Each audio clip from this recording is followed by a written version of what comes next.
because I'm not here doesn't mean you can't donate. That's it for now, guys. It's time for IGN Expo number 4, the last one. Bye. Enjoy.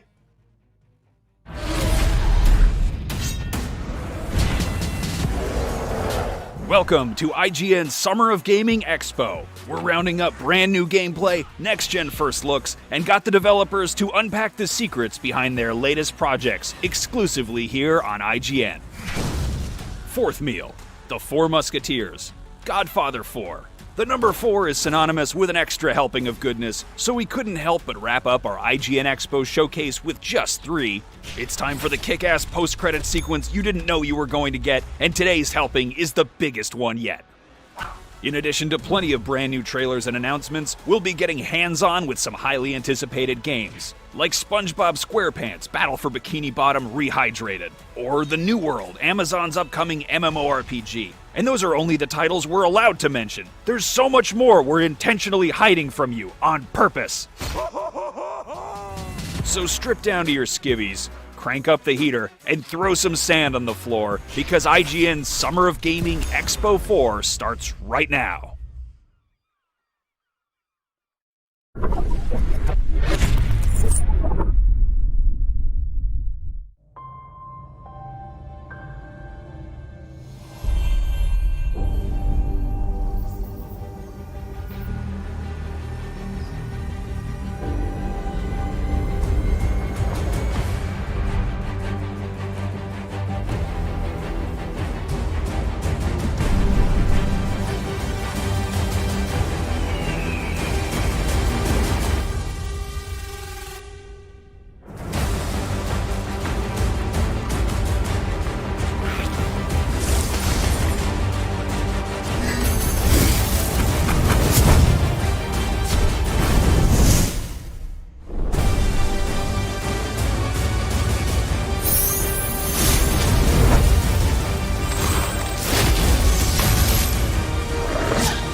This is IGN Expo 4, part of IGN Summer of Gaming. We're about to showcase a ton of exclusive trailers and brand new gameplay.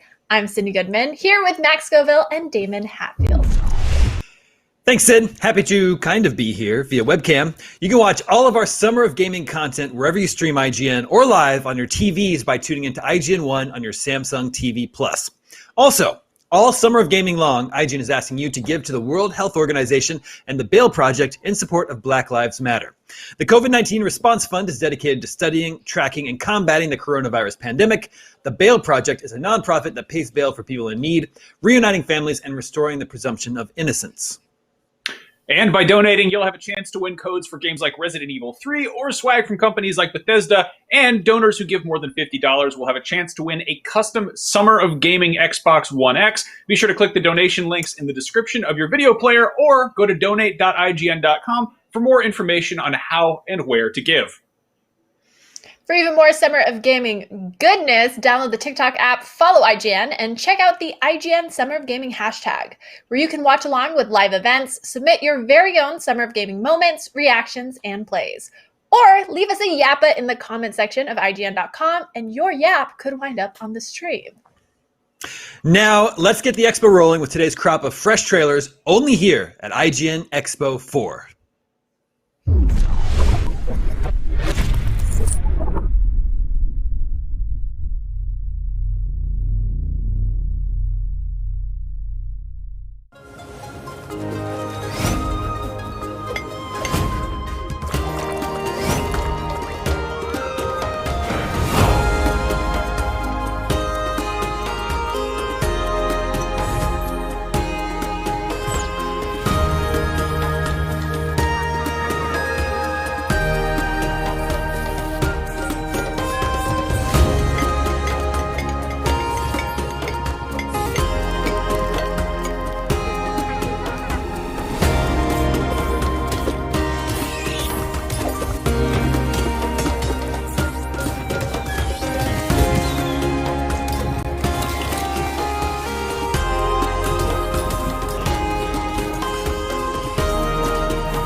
You win.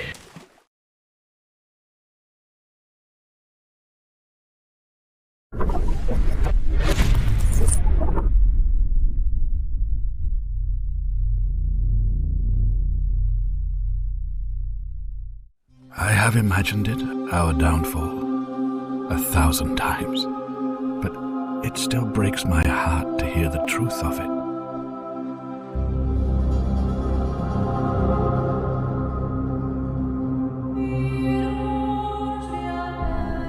Take a look at this wondrous place.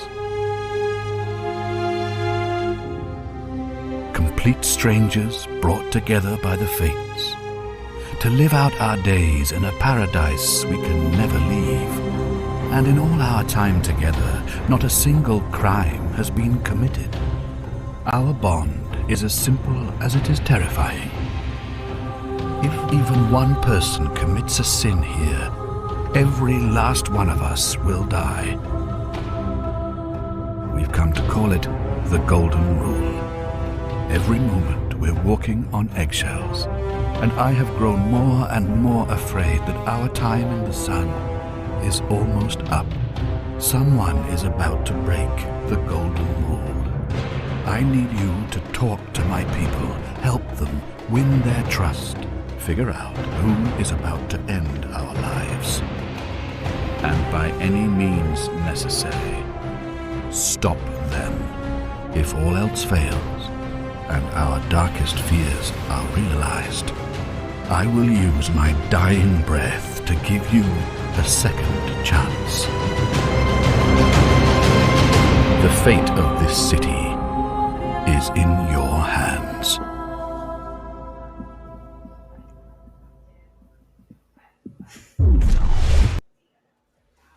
Fight Crab! Heck yeah! Later on today, we'll be taking a real deep dive into all things SpongeBob, the Battle for Bikini Bottom Rehydrated, hosting yet another charity speedrun, and sharing a special Xbox One X update on smart delivery. Plus, our News, Games, and More crew will be sharing our IGN Icons interview with Tony Hawk, not to mention Chad Michael Collins of Sniper fame guesting tomorrow. That's all just around the corner, but right now, Tom Marks is going to give us a closer look at 30XX, a roguelike action platformer you can play with a friend. Tell us more, Tom.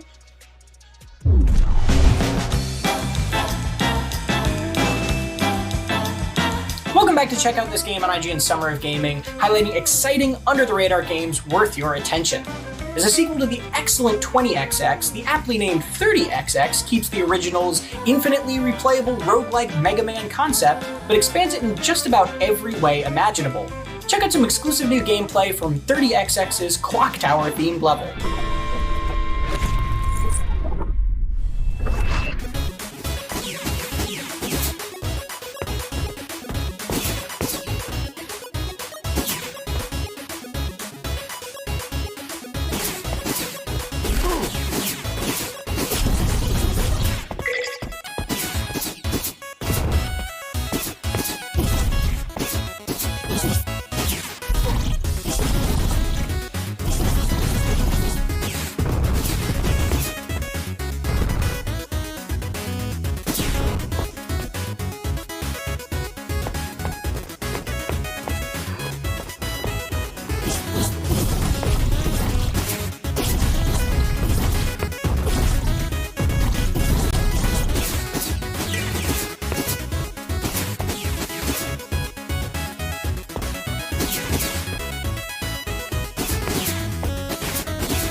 Like what you see? Then head on over to IGN.com or YouTube.com/IGN to watch the full extended version of this gameplay.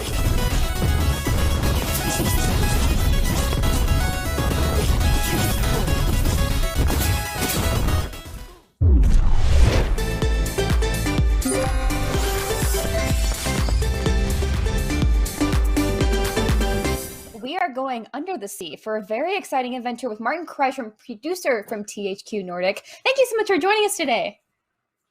Thank you for having me. So we have you for a very exciting remaster that I know myself and so many people in this community are very excited for. We're going to talk about SpongeBob Battle for Bikini Bottom Rehydrated.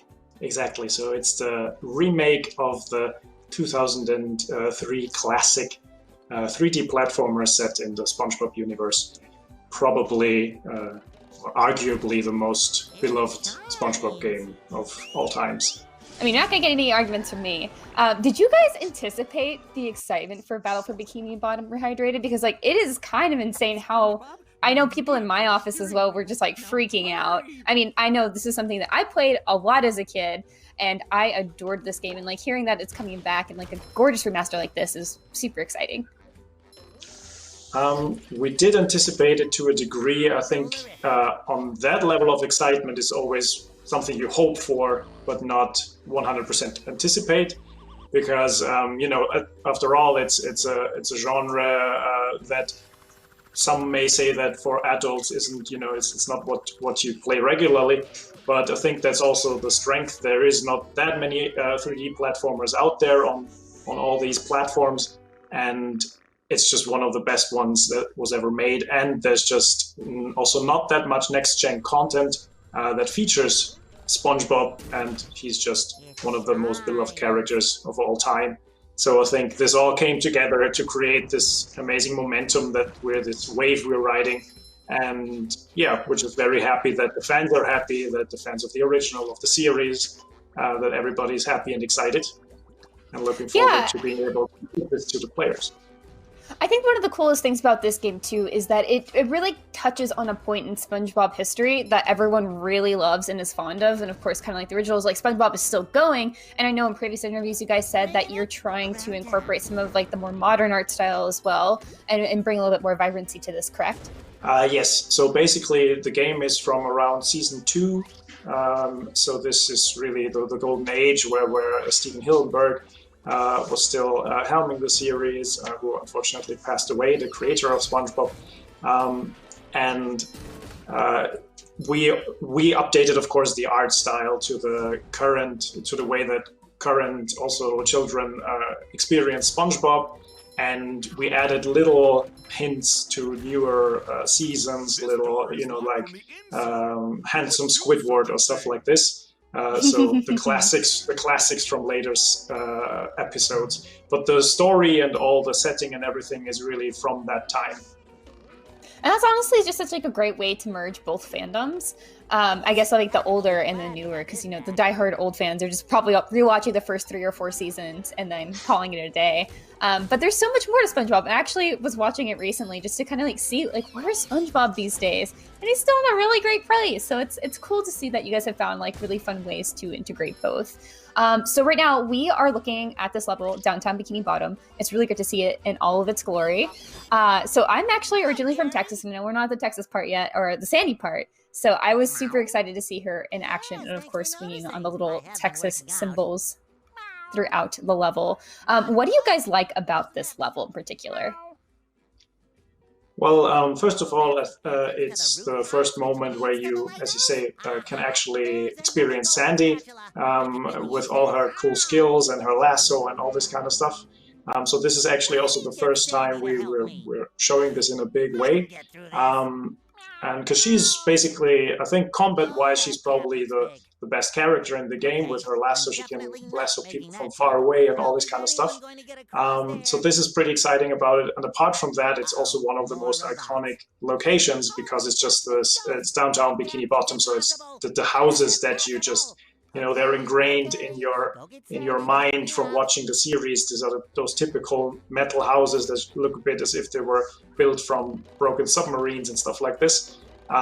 And I think now with the higher fidelity of an Unreal Engine 4, of modern consoles and modern PCs, you can really, it's on a whole different level, this kind of feeling of really walking through Bikini Bottom, like really walking through this world. Yeah, absolutely. And I feel like even though it's not necessarily a one-to-one creation with all of like the episodes, because that Downtown Bikini Bottom definitely changes between the episodes. It is nice to feel like that there are those iconic spots like that where SpongeBob's hall monitor and we got the weeboos in the corner in the dark. Like you can just like imagine where that would take place here, and it's really cool to see that. You've said in previous interviews that Purple Lamp has dug into some of the cut content from the original and built it for Rehydrated, like the robust Squidward boss. What's the most exciting new addition to Rehydrated? Well, I think overall it's the new multiplayer mode. So basically, we were kind of faced with this challenge of, okay, how do you keep a beloved and revered classic the way it was, and still try to bring back these things without them interfering with the basic single-player experience of that people remember. And so we basically took a lot of this cut content that was sometimes concept art, or it was an unfinished level that you could, sneak into if you hacked the old game. And we took that and put it all into this multiplayer where 2 players can often online play together as 7 different characters from the SpongeBob universe, and you just fight against hordes and hordes of robots. So I think this is the biggest new feature by far, because it basically includes a lot of little hints to all these cut content. For example, Robo Squidward, who's basically your boss in the multiplayer. I feel like that's such a great way to reincorporate those things, like again, to keep the fidelity of like that original feeling, like not to like really mess with the story too much, but to give something entirely new that doesn't really impact the core game. And I think that's such a great way to do that. So the multiplayer is a horde mode. How hard is it? Well, it depends. It depends on. I think the thing is that it's about like 26 islands, if I have it correct in my mind. So it's quite a long challenge to get to the end, and basically each island it gets harder and harder. At some point, Robo Squidward starts attacking you and all these kind of things. So the first few islands are not going to be a big challenge for anybody who's used to playing these kind of video games, but it does progressively get harder and harder and harder. And to reach the very last island, you do need to have some stamina and some good skills. It's really cool that you guys brought in so many of the characters too. Who was the most difficult to design for multiplayer?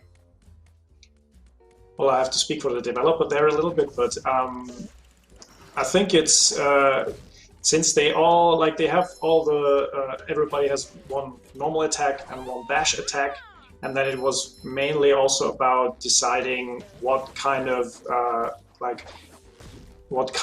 little differences are between the characters. For example, that Squidward, it just made sense to give him a distance attack because we wanted him to fight with his clarinet, with his oboe, and so it was more about actually the decision, where do we take the animations, the fight, the move set from. So Mr. Krabs fights with this swordfish skull from the episode where he's on that cemetery, and if you play Gary, which for me is the funniest one to play, you grow this huge 50s shoes that he sometimes has in the series, or he gets a frying pan in his mouth and you whack the robots with it. So I think a lot of thought went into this to really make sure that even those little moves that you have in the multiplayer, that you recognize them from some of the episodes, from the cult episodes. I love that. It's like she's really putting in that thought to make it something that's not just fun, but also really harkens to those really big moments or just like small details that you might have forgotten. And I just love that. It kind of just proves how much they care about SpongeBob, which is like maybe weird to say, but like getting into those details for that just means I think a lot to the fans who will be probably playing this. Especially, I also think it's very funny that Squidward would fight with his clarinet, but it also makes sense. I am actually a clarinet player as well, and Squidward kind of kills me even though I love him. And, I think it's fine that he's fighting with his clarinet, and if it gets destroyed along the way, it's probably okay. Yeah, I think that's, because the first instinct, just from gaming perspective, would maybe be to, find the just coolest, most bombastic move. But then when you look at the series, there's so many little funny details, so many crazy details, and this kind of wackiness, I think, is what is part of why it's so beloved around the world. And so we basically then just realized it's just much funnier if you try to find something that people remember from a certain episode, and that just you're not gonna see in any other video game. You're not gonna see in any other game a little snail stomp on somebody with shiny leather shoes. That can only happen to you in the world of Bikini Bottom. That is absolutely true, and I love it. So I heard you guys brought speedrunner Shift to play Rehydrated. What sort of feedback did you guys get from him from this? Yeah, basically he was kind enough to fly over to Vienna, where the studio and also THQ Nordic, the publisher, are based, and just play the game actually at the stage it was back then with the developer, and give his insights, since nobody, I think, on the planet has played more Battle for Bikini Bottom. And he just knows so many shortcuts, so many little design choices, so many little techniques how you can get around somewhere fast, or where you could actually also kind of fool the game. And so all of these things basically went into it. And apart from that, obviously, he just knows a lot about camera, movement, animation, of just since as a speedrunner, you know, anything that kind of trips you up is a pain in the Bikini Bottom. So those were basically the things that he, I think, was able to contribute a lot. And apart from that, we just love watching his videos and, you know, seeing all the of him and the other guys, of all the speedrunners out there and the fans, to just see what they are excited about, and whether we are concentrating on the right things, or whether we were concentrating on the right things. That is so awesome. Thank you so much, Martin. We look forward to seeing so much more SpongeBob SquarePants Battle for Bikini Bottom Rehydrated here soon.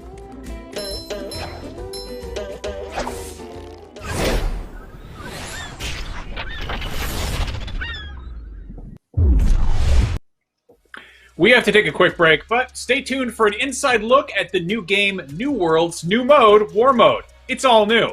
We'll take an even closer look at Amazon's New World later on, plus we'll get our hands on SpongeBob SquarePants Battle for Bikini Bottom Rehydrated with an exclusive Let's Play, so if you liked what you just saw, there's more where that came from. It is a complete remaster of a beloved 3D platformer, and I, for one, can't wait. The ad break is a great time to donate to the Bail Project or COVID-19 Response Fund, which you can do at donate.ign.com or by following the links in the video description. By donating, you'll have a chance to win codes for games like Resident Evil 3 or swag from companies like Bethesda. Donors who give more than $50 will have a chance to win a custom Summer of Gaming Xbox One S. And don't forget to follow IGN on TikTok. You can search IGN Summer of Gaming hashtag for exclusive bonus clips and to upload your own best gameplay moments. That's all we got for right now. We'll be right back. IGN Summer of Gaming is presented by The Last of Us Part 2, available June 19th, rated M for mature. By the Army National Guard, working in our communities throughout the COVID pandemic to deliver food, build hospitals, and more. Go to nationalguard.com/esports for more info. And by Fuser, who will be partying with us all summer long.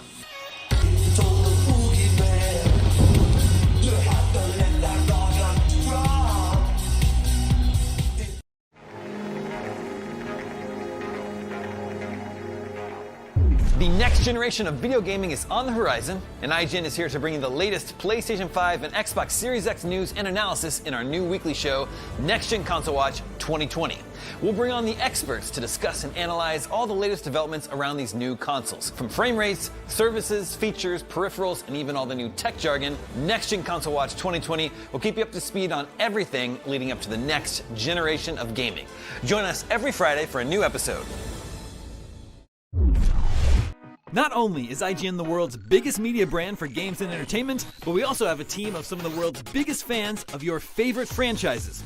From breaking news and exclusives, never-before-seen looks at movies and games, to reviews, Let's Plays, and live streams, IGN brings you all the coverage you need, no matter where you are. Whether you're on IGN.com, the IGN app, YouTube, Facebook, or Snapchat, we've always got you covered. IGN, the #1 source for all games and entertainment fans worldwide. News, Games, and More is IGN's live news show every day of the week that covers all the day's news about games, movies, comics, and of course more. This is our daily live show that takes a rotating cast of IGN talent going over all the latest news of the day while taking live questions and comments from chat. We're live every Monday through Friday at 4 p.m. Pacific, 7 p.m. Eastern, and you can find us on mixer.com/IGN, youtube.com/IGN, and twitch.tv/IGN. See you there. If you're not following IGN on social media, what are you waiting for? We're constantly updating our feeds to bring you the latest news, gameplay, custom original content, the best user-generated videos and art, memes, and a whole lot more. Be part of the conversation throughout the year. Follow IGN on Instagram, Twitter, Facebook, TikTok, and Snapchat.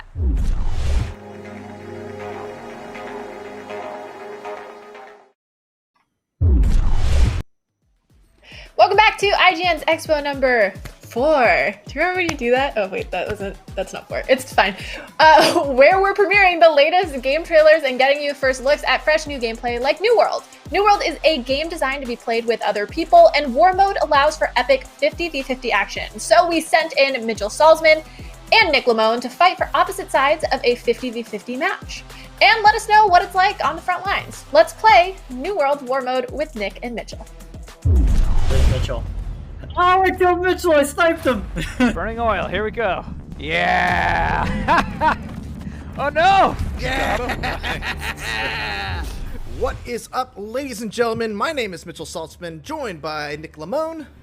How's it going, everyone? And also, Mike and David from Amazon Game Studios. Afternoon, everyone. What's up?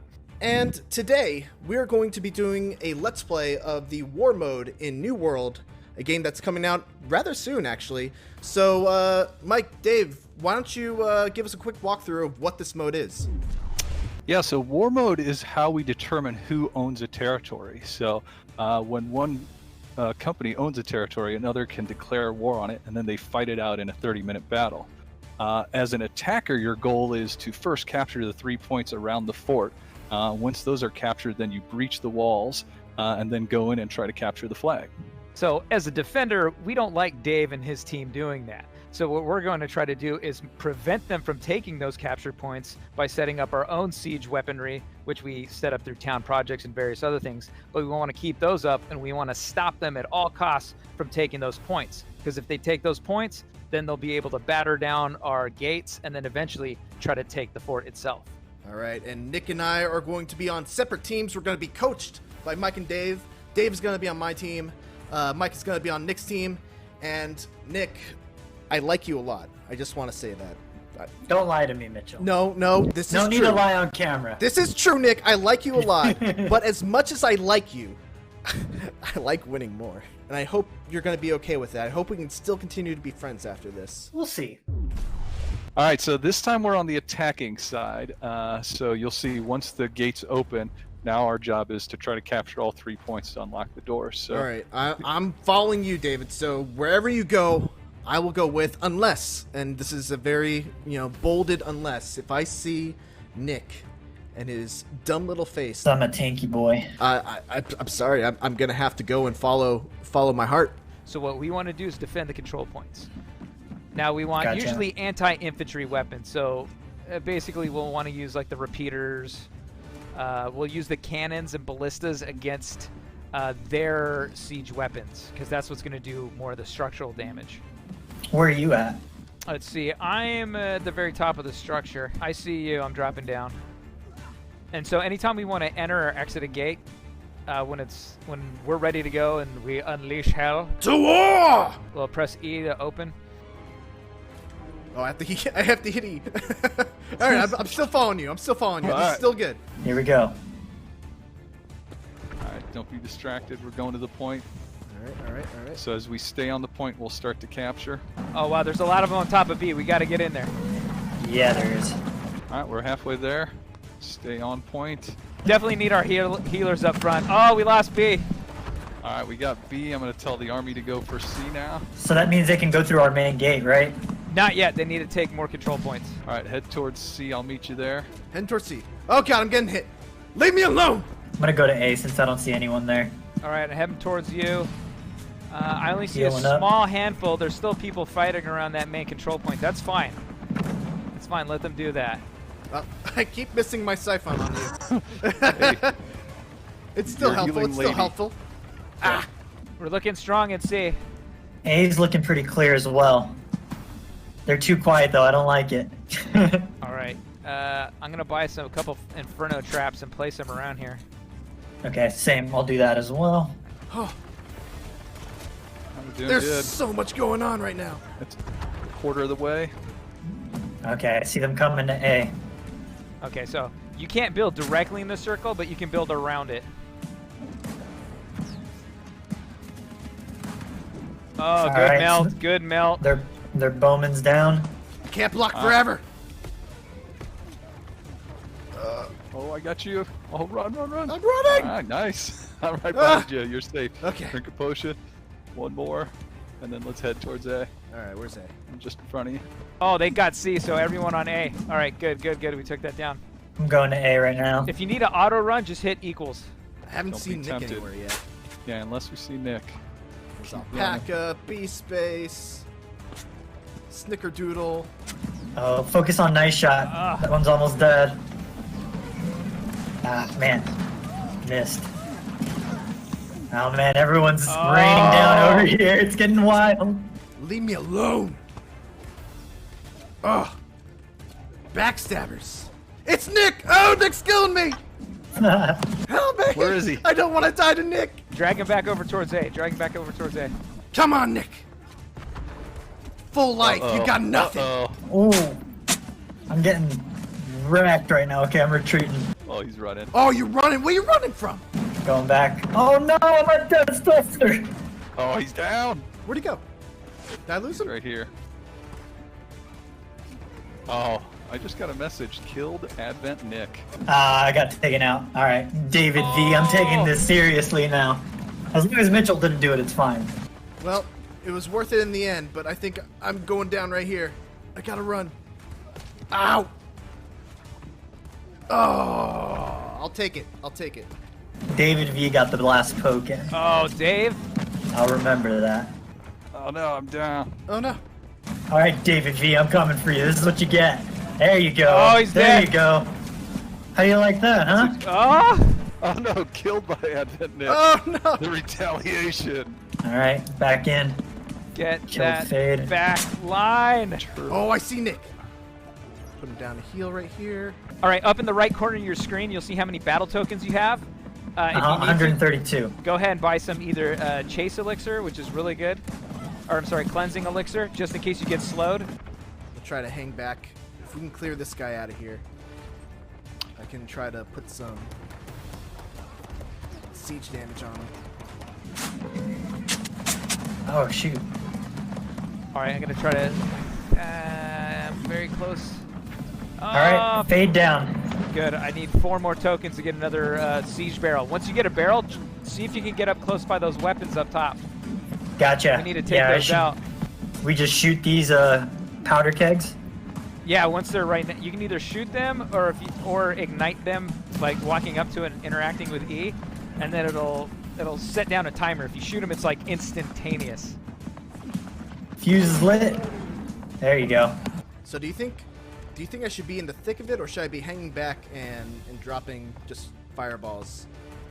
Well, we need a mix. You can't capture it unless there's people on it. So if you lay down fire, I'll hop on the point. All right, I'll try laying down some fire. Oh boy, that's a lot of fire. Oh, I see him. Oh, it's Nick. Go away. Come on. Oh, he's retreating. Leave me alone. I'm gunning specifically for him right now. Oh, oh dang it. Got him. Oh. I'm sorry, Mitchell. I had to do it. Just like Nick. Come after someone who's already weak. I'm happy. Mitchell's gone. How much time do we have left? 14 minutes. We're a bit behind. We should be working on the gates right now. So. Oh man, A's not looking so good now. We seem to giving them an inch. Time to breach. All right, so let's start from C. I see you. I'm coming to you. Yeah, help me get Simon War out of here. All right, get to those supply generators. Oh yeah, I gotta get back inside. Move on to the gate. So now we just have to put damage on this gate? Yep, put damage on the gate, and once this is clear, next time around, I'll bring up a cannon and build one to help take it down quicker. Okay. All right, I'm back in. Supply generators. All right. Got this. We got this. And also with your tokens, buy some Inferno traps. Do I have any? Yes, I do. All right. Good call. So set up Inferno traps next to like the entrances. Knock, knock, knock. They're all just trying. Oh my gosh, the side of our castle has so many Inferno traps. I love it. I gotta add one more just for posterity. Oh. Does this have ammo? Yeah. Burning oil. Here we go. Yeah. Oh no! Good shot. Oh, there's Mitchell. Oh, I killed Mitchell. I sniped him. Oh. Victory! Yay! Well done. You go rub that in Mitchell's face. David, be honest with me. Where did we go wrong? In many different places. What I'd like to focus on, though, is the number of times we killed Advent Nick. That was a positive. You know what? That's fair. I think we at least got him twice. I know he got me at least once. Maybe more. I'm not going to give him any more credit, though. All right, David, we've changed a couple things up. We got smoked that first round. I've completely changed everything that I did last time. I'm going for a melee class this time. I got a hammer. I got a sword. We're on offense. What else do you think we can do to try and shift the tide in our favor and at least tie it up? I think this time we're just going to stand on that point, and anyone that enters the circle, we're going to jump on them and put the full force behind them. You know, enter my circle. I like it. Don't forget to eat. Oh yes, thank you for the reminder. All right, going B. Which one are we starting for? Are we going for A? I say we go right down the middle again. That worked out well. Go to B. All right, I'm going to B. Getting on the point. Getting on there. We need a lot of people on. Get out of my circle! Oh, we almost have it. We almost have it. Oh God! Everything sucks. Yeah. Nice. There we go. All right, I'm going to C. Oh, they got it. Want to go to C? Yeah, let's do it. If they're going to C, then let's go A. A is looking rough, but I don't think we'd get there in time. Yeah, I think at this point we stay here. Nice. All right, just to C now. Canizia, why don't you come into my circle? Ooh, got a headshot there. Oh man, there's a lot of them at C already. Ooh. Oh, don't say all in on C in general chat. Trying to lead him. Got him. All right, I'm back on point. A lot of red people coming in. All right, I got Canizia down. All right, I'm going to go and get some anti-infantry weapon. So we can try to take C. Alrighty. Going back on point. Oh boy. There it comes. Boom. Nice. Oh, I hit a ton of people nice. on that one. Great. Yeah, look at it. Look at him disperse. Where's Nick? Where's he hiding? I know. Why isn't he on the point? I got this guy also. Irish Pride? Yeah. Reviving. I couldn't do it. I'm sorry. Oh my gosh, every time I try to get in on someone, I just get destroyed. I'm getting rocked right now. That last one's always the toughest. Oh yeah. Alright, we gotta get that repeater right here. Yeah, okay, I'm gonna sneak around to the right. Going for it. We need to fight on the circle. Fighting. Oh man. Getting bullied. Oh, is that Nick? Oh, I see Nick! Oh no, Mitchell's got me. I can't let him kill me. Oh, I'm gonna get him. He's hiding in the fire. Oh no, Mitchell's gonna get me. No. Oh, he's dead. I can taste it. Anyone but him. Where are you going? Where are you going, Nick? Oh no, he's got me. No, I can't let that happen. He's dancing on my body. Yeah! Okay, we can play that game. All right. Oh God, I hope that didn't cost us the point. We're losing it quick. Get back on. I'm back. It was worth it. It was worth it. It was absolutely worth it. All right, get on C. No one's here. We're starting to lose C. I may pull back if I were you. Oh, I see Mitchell. Oh, he's running. There you go. Oh boy. That's it for me. Fire everywhere. Hold strong. Oh, no. Almost got it. Almost got it. Get on circle. Oh no, it's going down. No. All right, we're pushing them back. Oh, we were so close. Get off my point. All right, it was looking dicey for a second there, but I think we got it. I think we're back. I'm gonna get. They're building 2 of these. I got one of them. Now I'm dead. Oh, I see it. I see Nick. Oh, it was Nick. Oh, and he's dancing. He's dancing on my grave. Hey guys, stop that. Not looking good for the home team here. No, this is rough. So what's like the good combo that you guys mentioned earlier? Is like 2 slashes, shield bash, and then while they're stunned, you can use a strong attack and then cancel that into something else. Yeah, if you've got the spin swipe, the spin stab, that's a great one to cancel the heavy into after the stun. I'm cheering about Nick's death here. Sorry. There we go. I like that. Do you think we should retreat? You know, I'm going to try using the turrets a little bit. All right. Yeah. Give them a chance. Feel bad for old Mike and Nick. Oh, we did it. It's a regular Christmas miracle. You know what? I don't feel anything because it's just... Oh, I feel Mitchell. I sniped him. Karma as far as I'm concerned. Trying to go from behind. Oh, he's running. He's running. He's at a 3rd health. All right, well, at this point, I'm going to go hunting. Oh, I see Nick. Oh, I see him. He's all the way at the back. He's on a cannon. Get in the ground where you belong. He's running. Where you running? And he's down. Oh, perfect. Oh, how poetic that was. Well, you win one, you lose one. All right, guys. Well, that is War Mode in New World. Nick, we went 1-1. So, you know, I'm glad at least, even if I didn't win, I'm glad that we went neck and neck in there. And I just have to say, you know, you did great. And Mike, Dave, thank you guys so much for being such excellent coaches. And Nick, I am sorry for dancing on your grave. Yeah! You're so mean, Mitchell. Thanks for watching, guys, and we will see you next time. Bye-bye. Bye.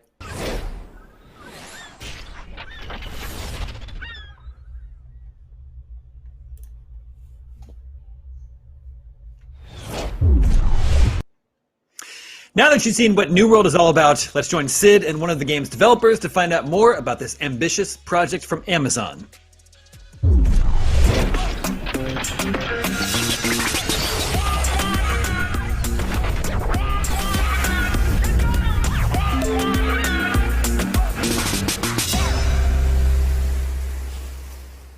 And now we get to talk about a brand new game called New World. And here to talk to me about it, we've got Mike Willett and Dave Verifai.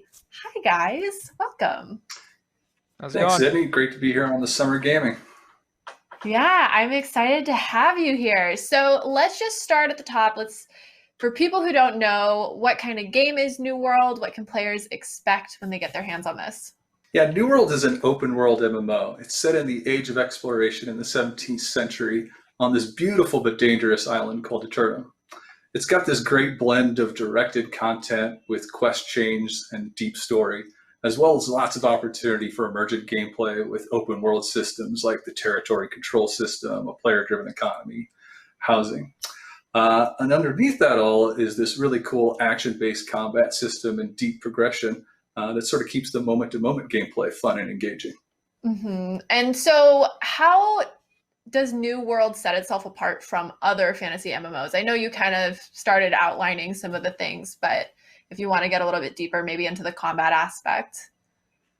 Yeah, the action-based combat is a really cool element of the game. It's a system where skill really matters. Positioning and timing is super important to the combat. It's a physical-based combat system, so your swings actually have to connect with an enemy to register a hit.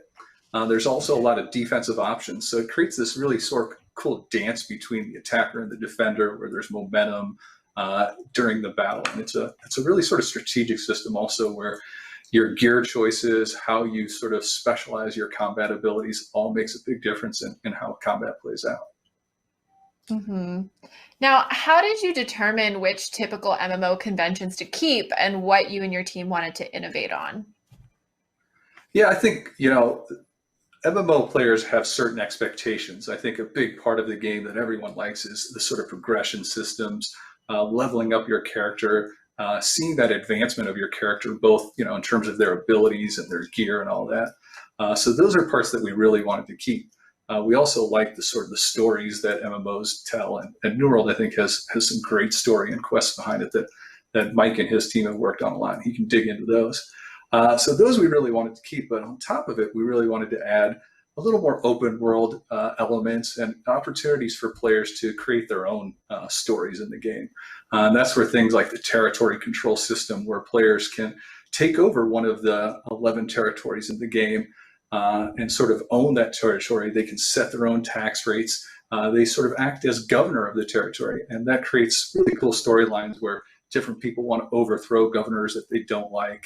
And the battles and wars that come out of it are really, that's what we're seeing in the B-roll here right now, are some of the epic moments in the game, these large-scale battles. They're 50-on-50 battles where one team is trying to siege the fort while the other team is trying to push them back and hold off in defense.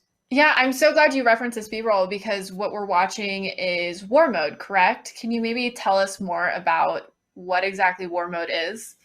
Yeah, so War Mode is how we determine who controls the territories in New World. So as a territory is, when a territory is in a neutral position, we start something called influence race. What that means is there's 3 factions in the game, and one of the factions that doesn't own the territory can try to put the territory in a conflicted state by doing these PvP missions. So it's basically a race between the 2 factions that don't own the territory to see who gets the right to declare war on that faction. And when that happens, once the territory goes into a contested state, then we see the war that actually is happening here. And this is a 30-minute war where it's a 50-on-50 experience. And there's sort of 3 general phases to it. The attacker's end goal is to take down the claim and basically lay siege to the fort. But before they do that, they first have to control these 3 control points that are spread throughout the territory. Once they control all 3, then the attackers can try to break down the gates. And then the last step after they've broken down the gates is sort of spilling into the fort itself and trying to take control of the central claim flag in the fort. And while all this is happening, the defenders are trying to stop them from doing this. What's cool about this is you'll see right there on the screen one of these siege weapons, right? So it's a really cool blend of people on foot using melee weapons, using guns, using magic, and then these huge siege weapons trying to control space and the flow of battle also. Yeah, man, that definitely looks like quite the weapon. I don't know that I would want to see that outside of my territory. So what kind of weapon? Oh, sorry, go ahead. No, what you're seeing here is someone trying to take down the weaponry. So what these siege weapons become almost sort of like mini objectives on the battlefield, where the attackers can choose where to place them. So it's sort of fun to find hidden places or places where you've got a really good sightline. And then the defenders have to sort of come out and try to take them down before they do a lot of damage. So it's this cool sort of objectives and that people can put and trying to find them in a cat and mouse game around it is a lot of fun. Mm-hmm. Now, are there certain war specific weapons for the defense side or the defending faction?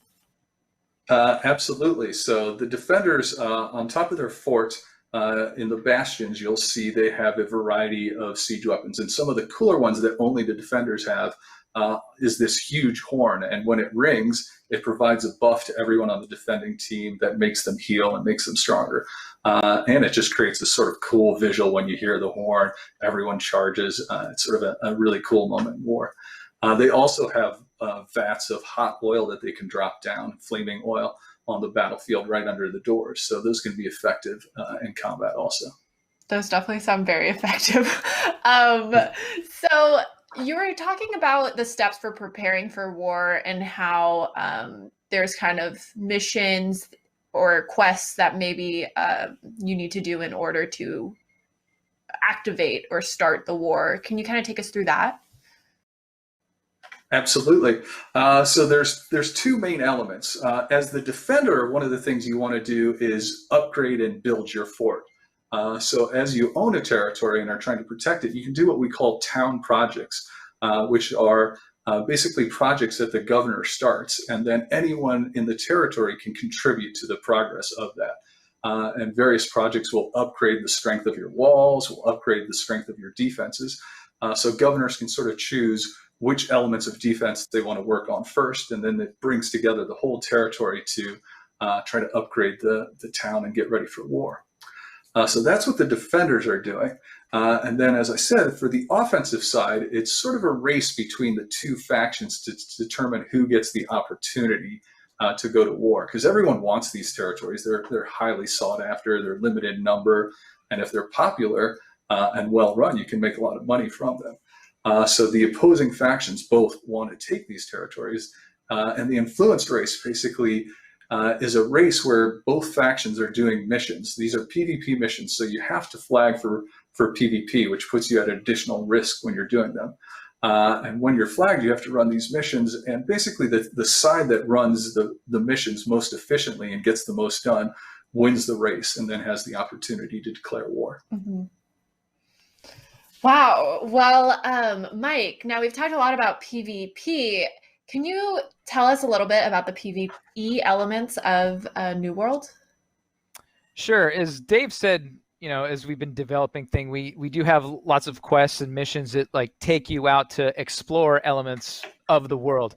But then we have lots of POIs that represent the different families that live on this mysterious island.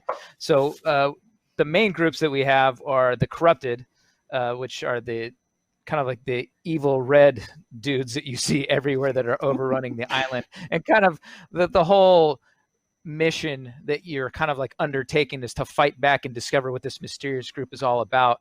There's another faction known as the Lost, another one known as the Angry Earth, and all of these factions or these families like coexist in this island, and you kind of like find lore and tidbits and go on missions and quests and then just explore the environment and different POIs, like what's really going on here. And some of them are dynamic events.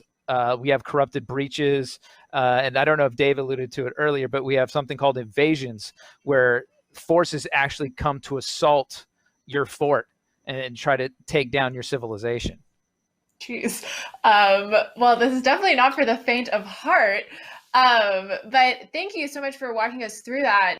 Unfortunately, that is all the time we have, but I love learning about all the nuances of War Mode. Now, when can people get their hands on this? New World is going to be launching on August 25th, 2020. But if you want to get an early hands-on preview, if you pre-order now, you can join our closed beta on July 23rd. Well, there you go. People don't have to wait too long. It's coming up soon. Yes. That's right. Not too long. Not too long. Thank you both so much for coming by. And if you wanted to watch more of that 50v50 War Mode Let's Play, we'll have that up on IGN.com. So make sure you check that out. And Mike and Dave, thank you so much. Thanks for having us. Thank you.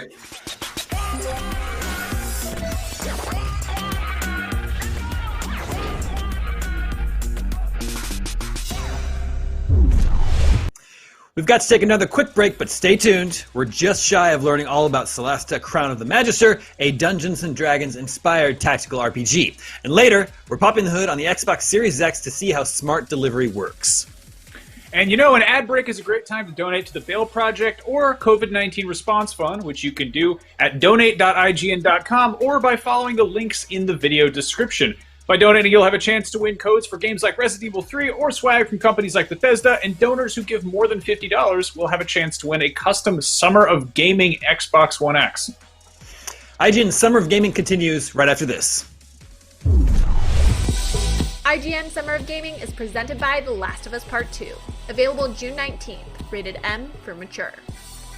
By the Army National Guard, working in our communities throughout the COVID pandemic to deliver food, build hospitals, and more.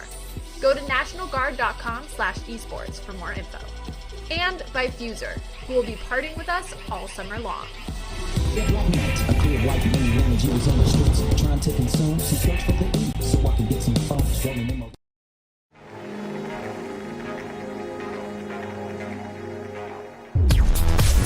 News, games, and more is IGN's live news show every day of the week that covers all the day's news about games, movies, comics, and of course more. This is our daily live show that takes a rotating cast of IGN talent, going over all the latest news of the day while taking live questions and comments from chat. We're live every Monday through Friday at 4 p.m. Pacific, 7 p.m. Eastern, and you can find us on mixer.com/IGN, youtube.com/IGN, and twitch.tv/IGN. See you there. The next generation of video gaming is on the horizon, and IGN is here to bring you the latest PlayStation 5 and Xbox Series X news and analysis in our new weekly show, Next Gen Console Watch 2020. We'll bring on the experts to discuss and analyze all the latest developments around these new consoles. From frame rates, services, features, peripherals, and even all the new tech jargon, Next Gen Console Watch 2020 will keep you up to speed on everything leading up to the next generation of gaming. Join us every Friday for a new episode. Not only is IGN the world's biggest media brand for games and entertainment, but we also have a team of some of the world's biggest fans of your favorite franchises. From breaking news and exclusives, never-before-seen looks at movies and games, to reviews, let's plays, and live streams, IGN brings you all the coverage you need, no matter where you are. Whether you're on IGN.com, the IGN app, YouTube, Facebook, or Snapchat, we've always got you covered. IGN, the #1 source for all games and entertainment fans worldwide. If you're not following IGN on social media, what are you waiting for? We're constantly updating our feeds to bring you the latest news, gameplay, custom original content, the best user-generated videos and art, memes, and a whole lot more. Be part of the conversation throughout the year. Follow IGN on Instagram, Twitter, Facebook, TikTok, and Snapchat.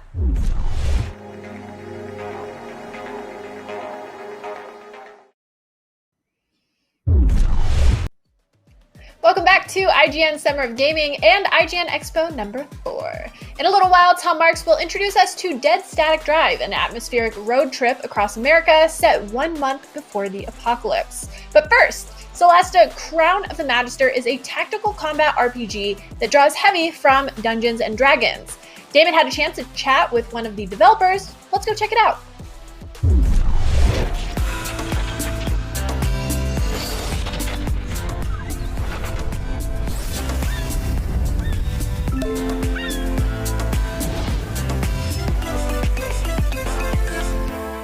I'm Damon Hatfield, and I'm joined by Matthew Gerard. He's CEO and creative director at Tactical Adventures, and we're here to talk about and look at Solasta Crown of the Magister. Matthew, thank you so much for joining us. Thank you for having me. Actually, I would have loved to meet you at E3, but well, we have to adapt to the new time, so let's adjust and do something great with you today. Of course, that sounds amazing. Solasta is a classic tabletop RPG in video game form. Is that accurate? I think it's pretty accurate, actually. We define ourselves as a tactical RPG, and I've been a huge fan of tabletop gaming for 30 years. My vision was really to recreate this feeling of tabletop in video games, in something very faithful to the rules of tabletop gaming. So what we see behind is the footage of the game, which we're going to release as a demo for the Steam Festival. And what's really interesting about the game is that we used the D&D 5th edition rule sets. We have a license from Wizard of the Coast. And the game is very accurate to the rule set. And people who are fans of D&D will find themselves right at home with this game, because you will find all the classical races, classes, backgrounds, powers, features that you're used to.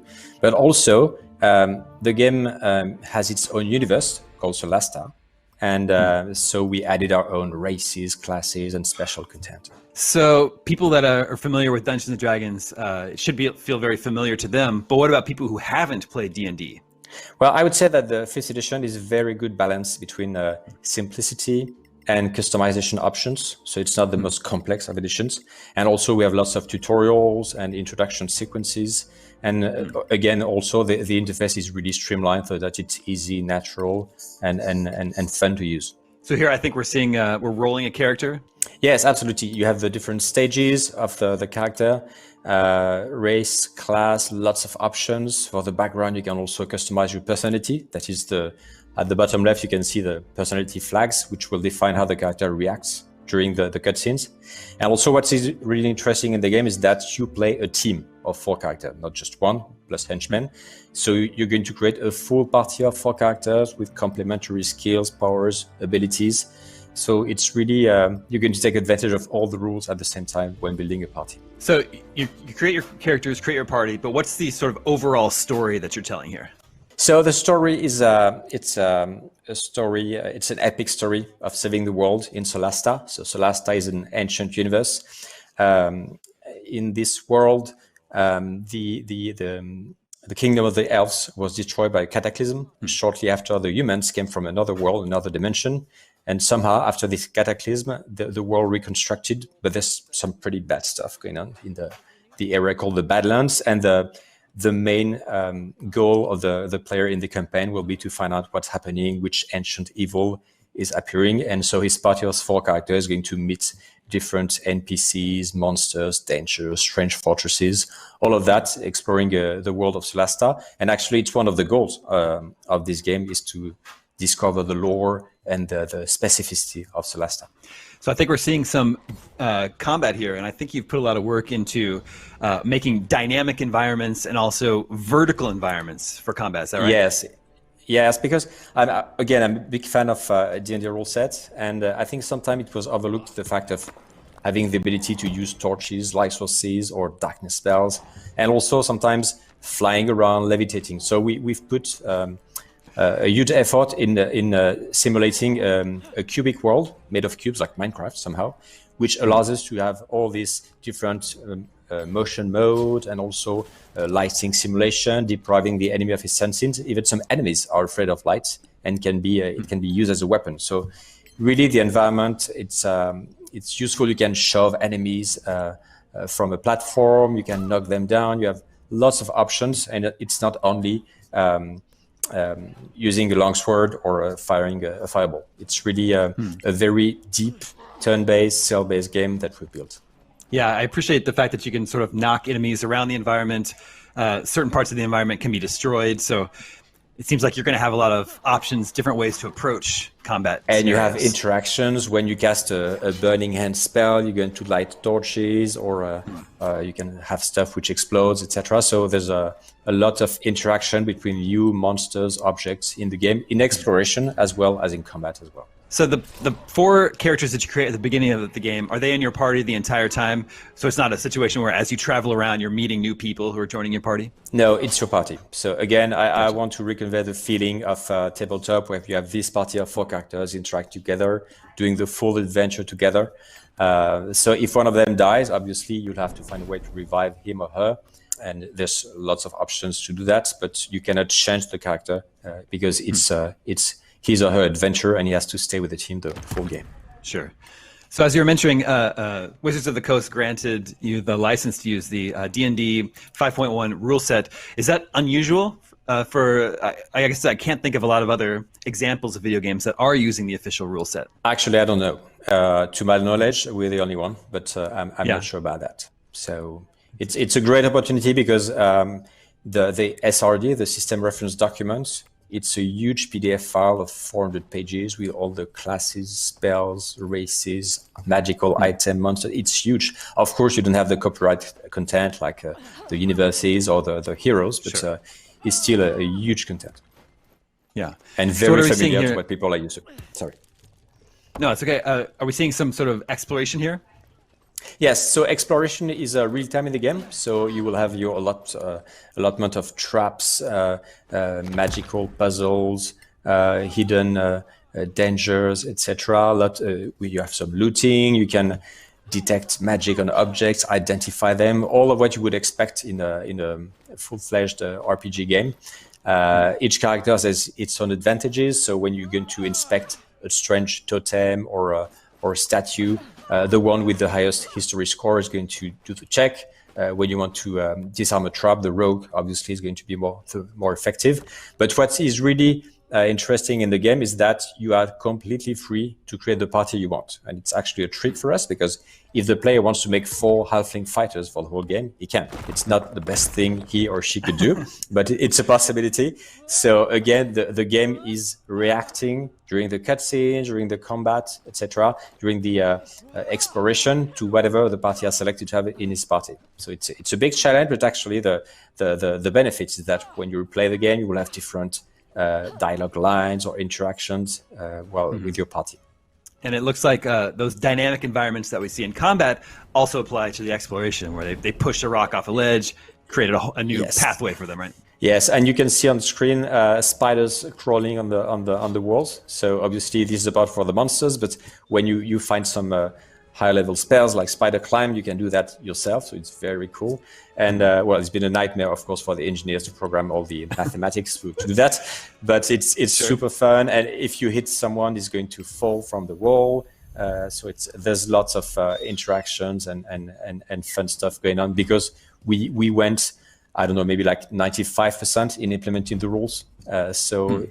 Not because we're fanatics, but just because it makes a more fun game. The demo will be available via the Steam Festival. Yes. And so what does the demo include? So the demo includes the new character creator. So with all the options to create a level 1 character. So you can play around and create all the crazy characters you want. There's several option methods to do that. So I hope it's going to appeal to all the fans.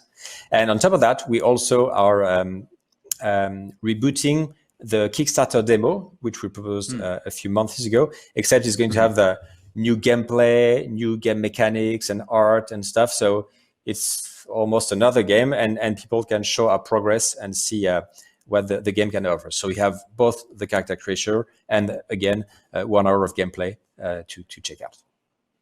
Very cool. Well, I can't wait to check out the demo. Thank you so much, Matthew. Solasta Crown of the Magister looks very cool, and we look forward to learning more in the future. So these are the ruins of Telema? Imagine the wonders that await us inside.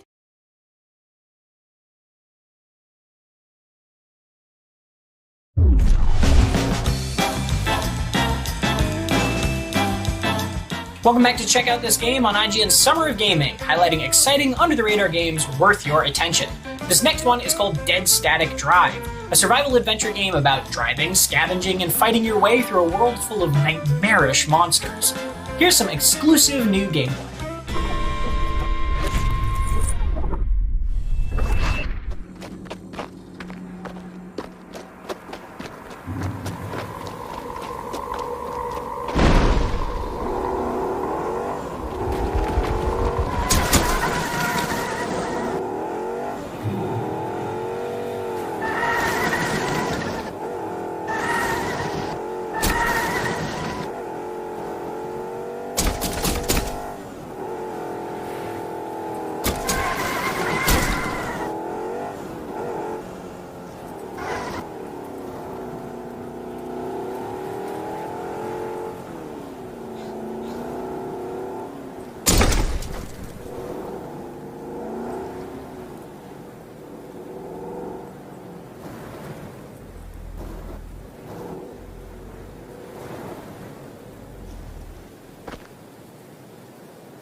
You just watched an interview on Solasta, Crown of the Magister, and then Tom told us all about Dead Static Drive. Later on, we've got Destroy All Humans gameplay and an exclusive week-early hands-on with SpongeBob SquarePants, Battle for Bikini Bottom, Rehydrated, very long title, another speedrun charity drive with the original SpongeBob game, Tony Hawk, the actual skater, and much, much more. Right now, Miranda Sanchez is going to tell us all about Scarlet Nexus, along with one of the game's developers, so hold on to your brains, because the others are coming. And here's Miranda to explain whatever that means.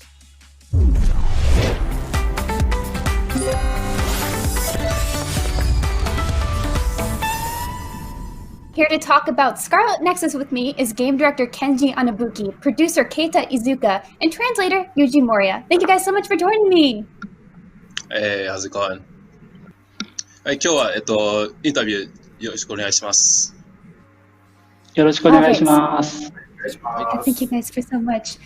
So let's go ahead and get started. This is a super exciting property. Next Gen is on the front of everyone's mind, especially mine. Like, we are so excited. And we're so excited to see more of Scarlet Nexus. So first things, let's hit it off with, what were the most exciting things to develop for with Scarlet Nexus with Next Gen power in mind? Whether it were gameplay or features or just the graphics, what was the most exciting thing when you're ever developing Scarlet Nexus?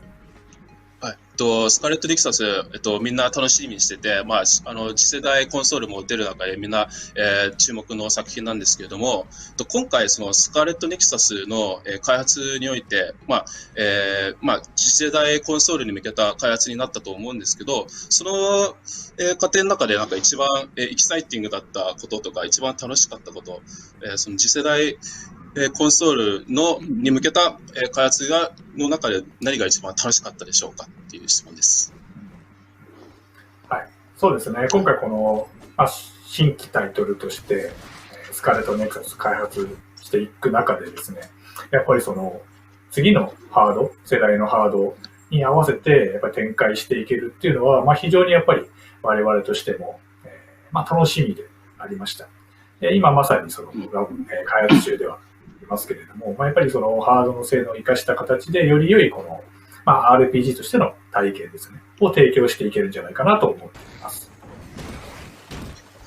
Yeah, so we're very, very excited to be developing for this new, hardware, new specs and everything. And yeah, I think we'll be able to bring a new sort of experience of RPGs with this new console and hardware. Okay, what are some of the most exciting features that you think will elevate RPGs with this new hardware? 具体的になんかどういった、フィーチャーとか見どころがありますでしょうか。この新しい、ハードがあるからこその、なんか表現というか体験っていうのはどこにあるんでしょうか。やっぱりその、今回その、グラフィックの面でもですね、このアニメスタイルでありながら、高解像度で、作っていってますので、僕はこのキャラクター表現ですとか、あとはもう単純に、やはり場面の移り変わりっていうのをシームレスに体験していただけるんじゃないかなと思いますので、そういったところで、この RPG としてのストーリーへの没入感ですね、そういったところが非常に強化されてくるんじゃないかなと思います。Yeah, so I think definitely the enhanced graphics will be something that will enhance the experience of the RPG, especially with this particular game. It has that sort of anime style artwork to it, so it'll be really interesting to see how that will play out in the new hardware. We're also looking forward to a lot of the seamless changes between scenes and cutscenes, and we're also looking forward to just the more the intensity and what's the word I'm looking for? What's the word? I'm sorry. Yeah, I forget. But yeah, it's the experience will be more, realistic and more deep in that way. Got it. So Scarlet Nexus will be available for the current generation of consoles for the Xbox One and PS4, but also for next gen. So will those versions differ in any sort of way? Or any sort of significant way, I guess? 今回その現コンソール、PS4 と PS5 両方ともリリースっていうことなんですけれども、そこの両方の違いというところはどういうところに来るんでしょうか。そうですね。基本的にはやはり皆さんハードによらず、体験としては同じ体験をしていただきたいというところがベースになります。ただやっぱりその中でこの次世代に向けた、多分それぞれ新しいサービスとかも始まってくるかなと思いますので、それに合わせた形で、最適な形で楽しんでいただけるというところを目指して作っていってます。Oh, sorry. The word I forgot in the previous bit was immersion. Sorry about that. Immersiveness. Yeah, so basically for Scarlet Nexus, we want both owners of the PS4 and PS5 to have relatively the same experience in terms of the game. But we imagine that the PS5 will come with its own sort of unique services. So I think the difference will come in that regard. The interaction between the different within the new PS5 features and services. Okay, well, I definitely can't wait to hear what those are eventually. But Anabuki-san, so I have a question just for you. You've been involved with a few of the great games from the Tales series. What sort of similarities, if any, does Scarlet Nexus share with those?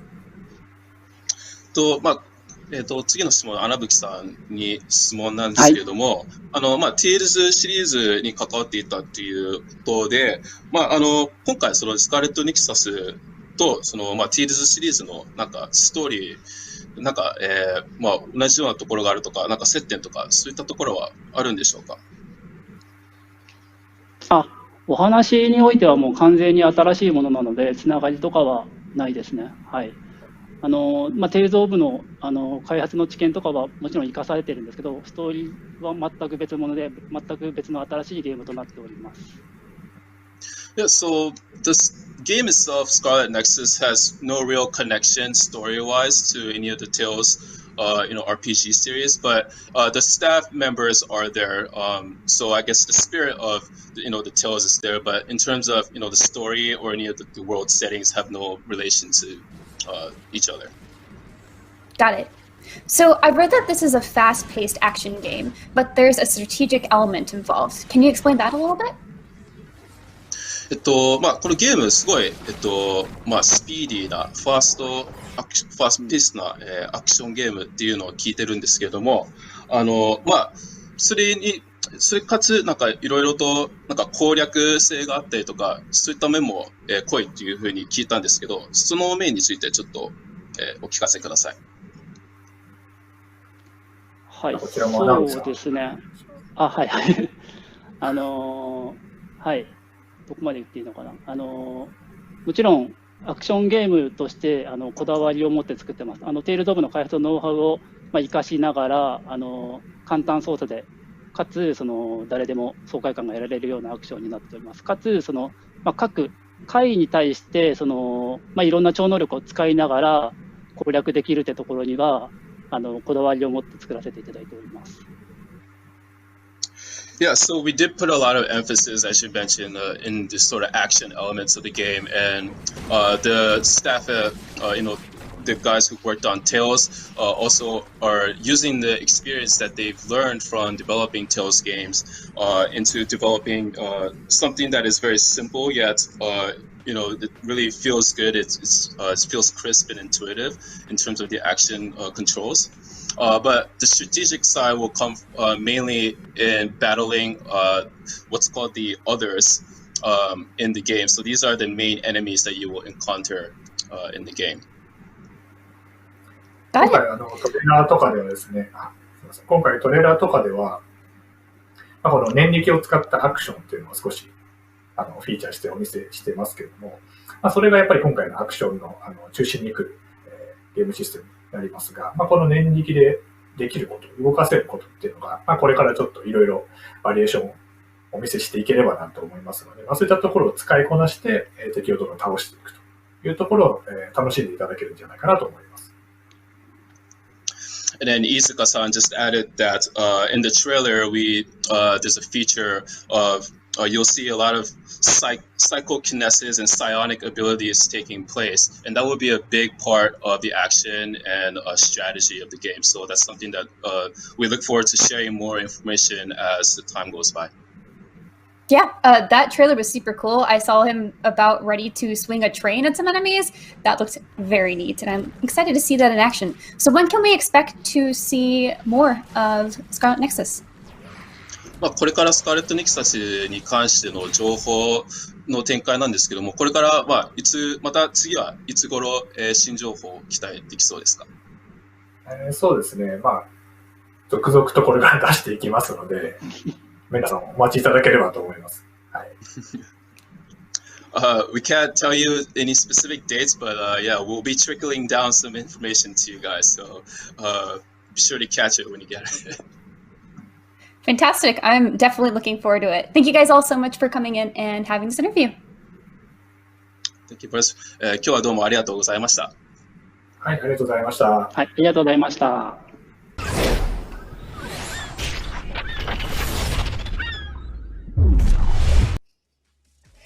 We'll be back after a quick break with some exclusive gameplay for side-scrolling sword fighter Shing. Don't forget, the ad break is a great time to donate to the COVID-19 Response Fund and the Bail Project all summer of gaming long at donate.ign.com or by following the links in the video description. All donations go to combat the spread of COVID and reunite families in need who've been separated by mass incarceration. And by donating, you'll have a chance to win codes for games like Resident Evil 3 or swag from companies like Bethesda. And donors who give more than $50 will have a chance to win a custom Summer of Gaming Xbox One X. And make sure to follow IGN on TikTok and search IGN Summer of Gaming hashtag for exclusive bonus content and to join the conversation.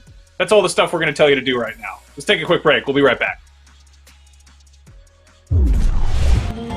IGN Summer of Gaming is presented by The Last of Us Part 2, available June 19th. Rated M for mature. By the Army National Guard, working in our communities throughout the COVID pandemic to deliver food, build hospitals, and more. Go to nationalguard.com/esports for more info. And by Fuser, who will be partying with us all summer long.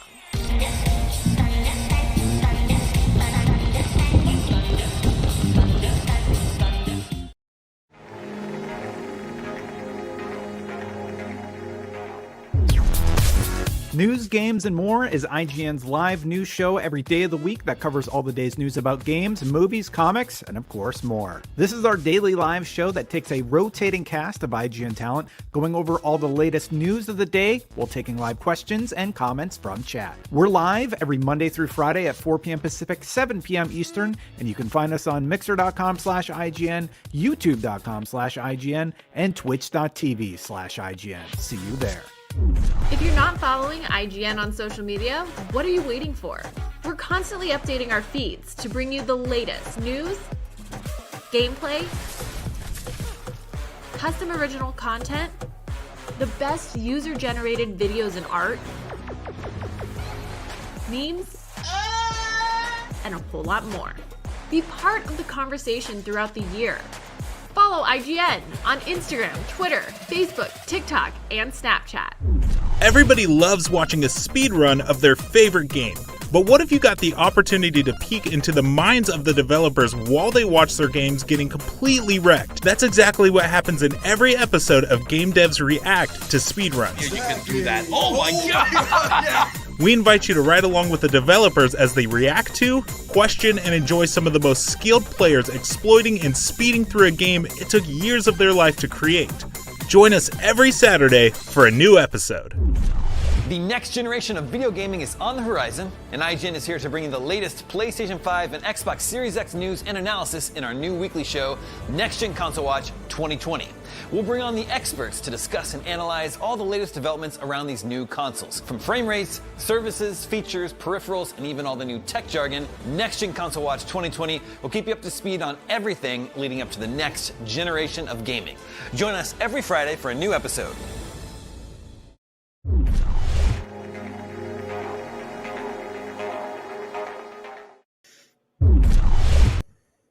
As promised, we are back with more IGN Expo 4 on IGN Summer of Gaming, and we're talking all about Shing.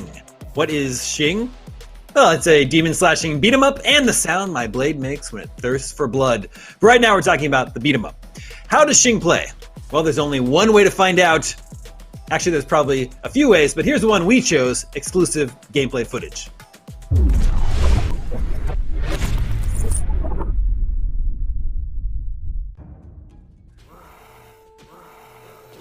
Hi guys, Greg from Mass Creation here to give you a short gameplay breakdown of our upcoming game Shing. At first glance, Shing seems like an old school arcade beat-em up, and well, that was the idea. But as huge fans of the genre, we played and tinkered with the formula and created a beat-em up that's faster, more reactive, gives you a wide range of attacks, defensive moves and buffs. Seems complicated? Well, it's not, thanks to our unique control scheme. In Shing, you perform attacks with flicks and spins of the right analog stick. Yeah, that's right, the right stick. As you move the stick, your characters perform attacks that mimic that movement, giving you instant access to all sorts of attacks. From angled slashes, uppercuts and spins to aerial combos, drop attacks and special moves.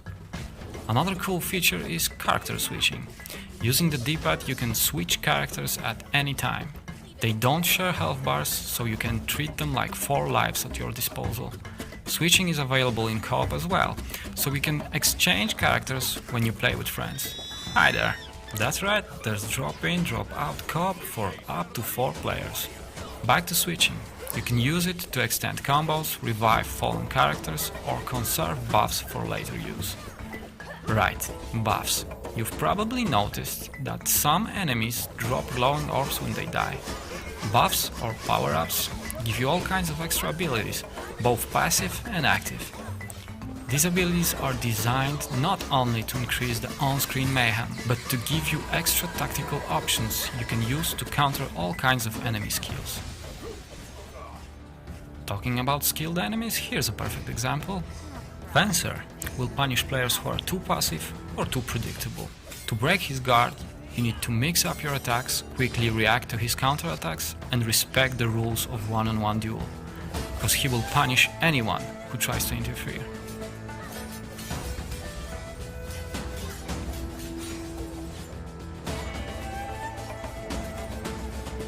Throughout your adventure, you will encounter all kinds of enemies with different skills, each with multiple ways to defeat them. It's a perfect opportunity to talk about something that almost never exists in beat-em-ups: defense. Best defense is good offense. Doesn't always apply in Shing. Sometimes the best offense is good defense.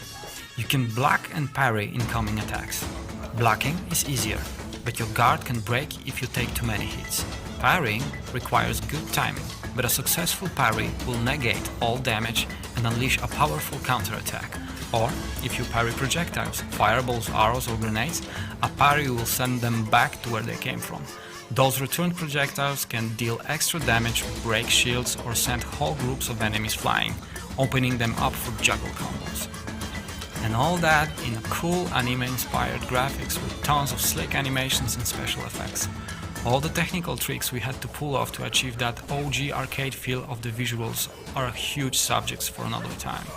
Instead, let's talk about another important ingredient of any good beat-em-up: music.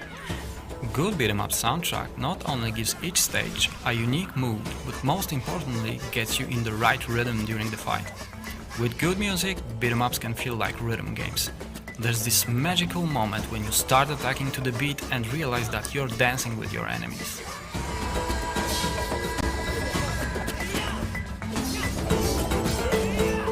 What else? Cool characters? Check. Cheesy one-liners and bad jokes? Check. Environment storytelling? Check. Bosses? Oh yeah, bosses. You may have noticed a shadow lurking in the background watching our heroes every step of the way. Like in every good drama, it foretells a big event that is about to happen. But before that, let's take a short detour. Throughout the stages, you will encounter all sorts of interactive doors. These will take you to optional challenge rooms, which will test your skills in various ultra-hard scenarios. Or they might lead to so-called lore rooms, where you can spend some time with the characters and get to know them better or learn something about the world they live in. And the boss. Shing's stage bosses are the summary of the level. Like an exam at the end of the school year. They test everything you've learned so far, and each one is unique. So, if you're looking for a fast-paced, intense beat-em-up action to play solo or with friends, Shing is your game. Thanks for watching, Greg signing off. Not today.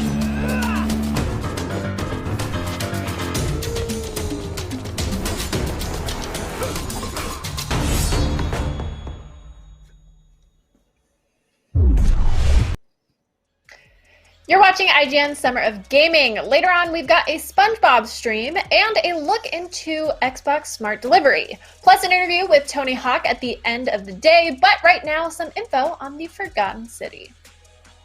The Forgotten City started out as a Skyrim mod before becoming so popular that the developers decided to spin it off as a brand new game of its own. Here's Max and one of the developers to take a tour of the Forgotten City.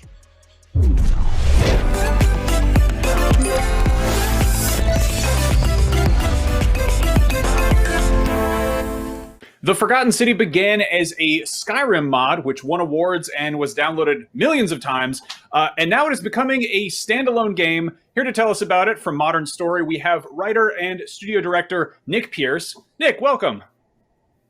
Hi, how's it going? Going just fine. The Forgotten City has been in the works for quite some time. It is a narrative, interactive, explorable world. Can you just kind of give us the explanation of what's going on here? Sure. So it's an open world murder mystery caught, it's set in an ancient Roman city caught in a time loop. And as you say, it's a standalone reimagining of a mod that won a National Writers Guild Award and racked up millions of downloads. In it, the player discovers the ruins of an ancient Roman city, travels back in time 2,000 years, and investigates what caused it and tries to stop the city's destruction. Now, can you give us a little bit of a kind of a guide of, or an idea of what the gameplay is like? Is it predominantly just sort of talking to people, or is it solving puzzles? Is there any combat? Sure. So there's all of that. So predominantly it's a murder mystery. So the player will be doing a lot of investigation and exploration and talking to people. The dialogue has lots of branching narrative and opportunities to role play, and then of course there are puzzle and combat elements as well.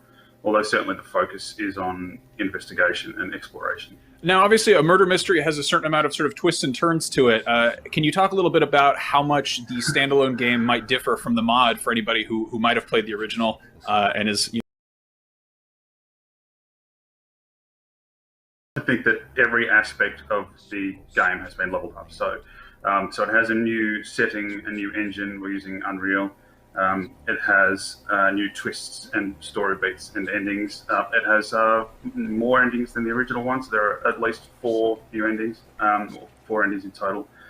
It also has a new orchestral score, new professional voice acting, new animations, and new gameplay mechanics. So I think the feedback we've got from testers so far is that it just feels like a whole new game. So we've taken the best elements from the original and the best characters, and we've sort of just woven them into a wonderful new experience for people who enjoyed the mod to enjoy all over again. Now, this project began as something that was pretty much just you and one other person. Is that right? So it was just me. Well, the mod was entirely my doing with the help of a composer and some voice actors. This time around, I've sort of built up the team a bit with the help of Film Victoria and Epic. So we've got a core team of 4 people. So yeah, the production values are, I think, much higher than the mod. But we're still a very small team. We're just trying to punch above our weight with what we've got. Can you speak a little bit about the historical accuracy? I feel like you've got an impressive bookshelf behind you. How strictly rooted in ancient Rome is this, and how many liberties did you take? It's a good question. So we have engaged the services of a wonderful historical consultant. I'm not quite ready to talk about him just yet, but I will say that he is an Oxford scholar. He teaches at Cambridge, and he has been wonderfully helpful in helping us try to create a really historically authentic world to the extent that that's allowed by the story. Obviously, there's time travel involved and aspects of mythology, so certainly not historically accurate, but in terms of the environment and the costumes and the character backstories, we're aiming for historical authenticity. Now, obviously, you have a lot of freedom when you're building something completely from the ground up, and it's not modifying something. Was there anything you were particularly excited about being able to do and having the freedom to put into the game that you would have liked to have around the first time around that's now here in the standalone? Yeah, that's a great question. So I like to think of the game as, the story we always wanted to tell for exactly that reason, because we're able to do things with Unreal Engine that I couldn't have dreamed of with the mod. And I also like to think that making a new game as opposed to making a mod is a bit like building a house as opposed to putting an extension on an existing house. You just have, there's so much more to do, and it requires an enormous amount of work, but at the same time you have, much more creative freedom.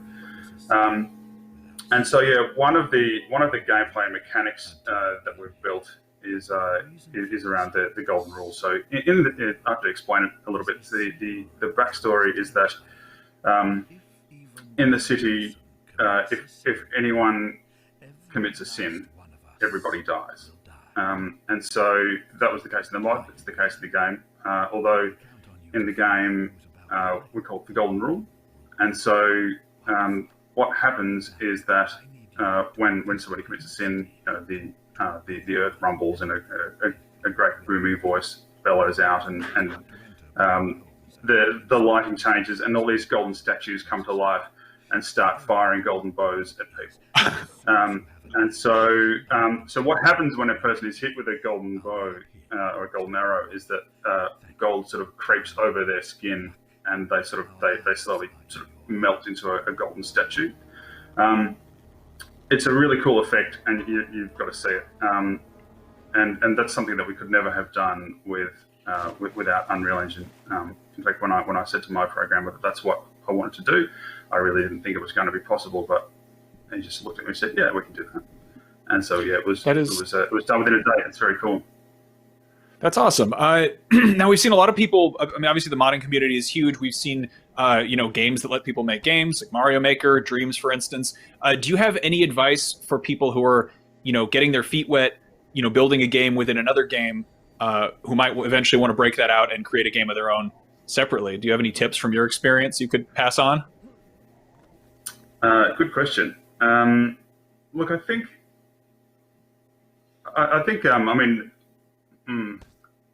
I'd say if you're serious about turning your idea into a standalone game, it is an extremely difficult path. I've been very fortunate in that I've had assistance from Film Victoria, a state government arts body, and also Epic. Epic gave us a grant which helped us going. When you're developing an indie game, it's a little bit like one of those levels of Mario where you're running along and the platform is disintegrating beneath you, and you've just got to keep going fast enough that you can kind of find safe ground. It's a lot like that, and Epic's funding, gave us the ground that we needed to get to where we are and eventually land a publishing deal. So look, it's not for the faint-hearted. It's extremely risky, but certainly from my perspective, it's the most rewarding thing I've ever done to make a game. It's just it's a dream come true for me. So I'd say if that's something that you're interested in doing, you should do your best to act professionally from the very beginning. I think there's the modding community is a wonderful engine of creativity, but I think sometimes it can be it can lack a bit of polish. So I think if you are serious about turning your mod into a standalone game, then you should try to act professionally from the very beginning. Try to get as much coverage as you can, and then take it from there. Nice. Well, the good news is the end is in sight, and the Forgotten City is coming out very soon. Do you have a release date yet, or a window? Yeah, so the window is winter 2020. It's coming to PC and Xbox. Nick, thank you so much for the grand tour of the Forgotten City. We're all looking forward to checking it out in the near future. Thanks so much. Complete strangers brought together by the fates to live out our days in a paradise we can never leave.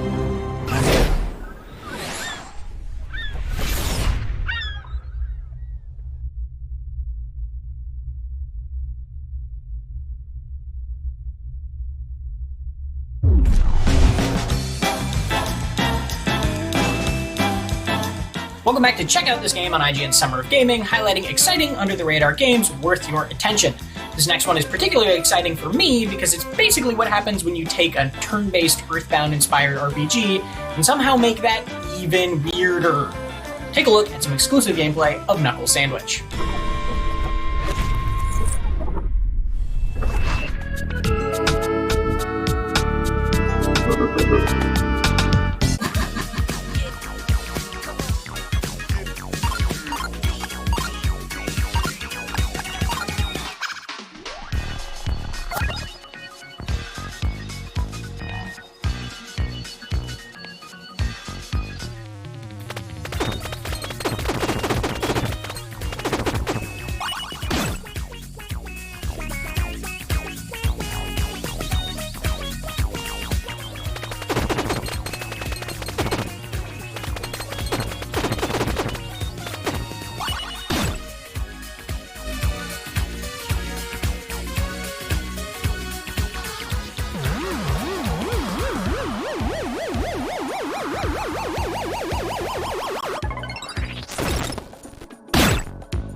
Like what you see? Then head on over to IGN.com or YouTube.com/IGN to watch the full extended version of this gameplay.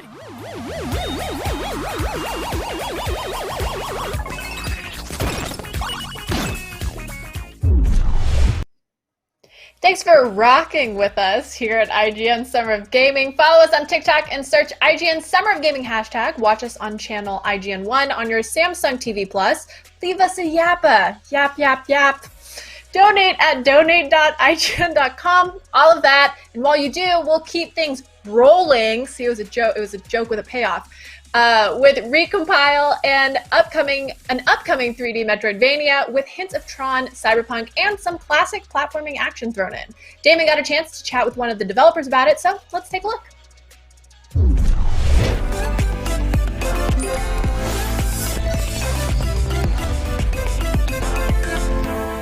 Welcome back to IGN Summer of Gaming. I'm Damon Hatfield, and now I'm joined by Fee from Fee Games to talk about Recompile. Thank you so much for being on the show.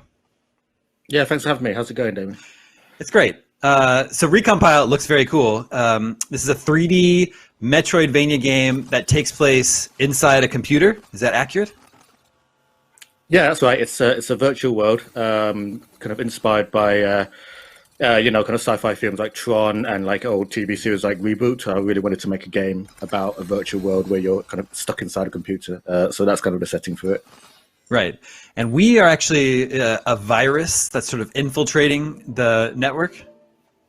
Yeah, correct. So you're a computer virus, and you've been installed into this mysterious computer system. You don't really know what the purpose of the computer is, or why you're there, or what exactly you're there to infect. And that's kind of the journey that you'll be discovering as you play the game. And we are almost immediately discovered by this sort of floating Death Star-ish orb. What can you tell us about that character? That's basically the game's antagonist. Gotcha. It's called the Hypervisor. And so the Hypervisor essentially is it's a program that's created by humans there to maintain the system, but it's been abandoned for decades. But because the time runs a lot faster inside a computer because of CPU cycles and stuff, sure. Obviously, the Hypervisor's kind of been left there alone for thousands of years, and so he's really surprised seeing you in the kind of shape of a human. Yeah.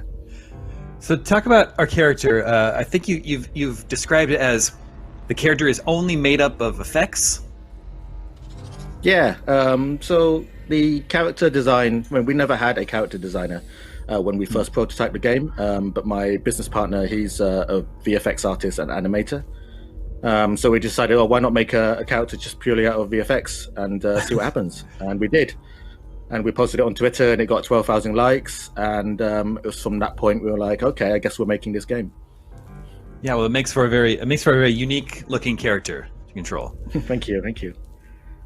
What's up with the sort of vibrating backgrounds? Is that just to show us that? Go ahead. Yeah, it's a show that part of the world is corrupted, but also as you kind of explore the world, the vibrating meshes, if you like, start to build up and collapse into the actual level geometry, and that's to kind of tell you like you're there to perhaps decorrupt the world, and it's a good way of showing where you've been and where you haven't as well. Interesting. So this being a Metroidvania game, you are legally required to include a double jump, and I think that's what we just received right here. Is that correct? Yeah, there we go. So we have the typical Metroidvania abilities, but there's also a few unique ones in there as well, which we're really proud of.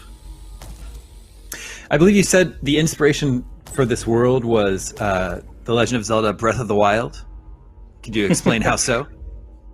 Yeah, I mean, I want to be completely, honest with you. It's a big inspiration for the game. I really love the kind of emergent mechanics of gameplay, and we want to recreate that in Recompile as well. One of the main mechanics in the game is the ability to hack everything, and we hope that players will find solutions to puzzles that even the developers haven't thought of ourselves. So that would be interesting to see. And what was that we just saw? Sort of the lights that were wrapping around that tube. So that's it's what's called the logic gate circuit. So the entire world is kind of powered by these dynamic logic gates, and everything is completely systemic. So we don't hard code anything in the game. There's no code that says if you press this button a door will open. It's all connected via these logic gates, and that's what makes the world so hackable as well. It looks like we're getting another power here. I think a little bit ago, there's a lot of platforming, there's a lot of verticality to this world, but it looks like we took a little bit of fall damage a few minutes ago. Is that right? Yeah, that's right. Yeah, it's a good way of stopping the player from exploring too much too early on. Sure. But also the fall damage kind of scales as you progress through the game. So eventually, if you can imagine, you'll be able to explore the entire of the vertical world, depending on what abilities you have. So now I have a machine gun. Ho ho ho. What do we need to know about this? It looks like, do we have infinite ammo? So in this kind of footage, there is infinite ammo, just to keep things simple. But there are kind of forms of currency or resources in the game that you collect called bits, and you need to harvest them. And we use those for hacking, for other powerful abilities, and ammo as well. So there will be some kind of resource management and choices to make there. Interesting. Are we actually looking at like the opening moments of the game? So this is kind of a hybrid between what we think would be very similar to the opening of the game and a kind of a vertical slice that we like to show to kind of the public if they're interested in the game. It's also something that we would like to show at events as well. Obviously, physical events are few and far between these days, but this was originally the plan for it. Yeah. And speak to what's happening here. It looks like these flying devices were blocking somewhere we need to get to. Is that right? Yeah, so they're sitting on these kind of switches. So part of the kind of puzzle solving the game is like you learn to not only activate a switch, but also to deactivate them as well based on what logic is powering the circuit. So for example, there's 3 switches and they all need to be unpressed in order to gain the next ability, which you'll see here. Let's see what ability this is. Oh, I think I know. I think we also saw some slowing down time. Is that right? Yeah. Is that? But I haven't seen us get that ability. No, it's just something that I like to include in videos because it looks nice. It shows off the combat really well. But we do have a time hack ability in the game, and that is allows the player to improve the precision on aiming as well as other kind of time related puzzles as well. I see.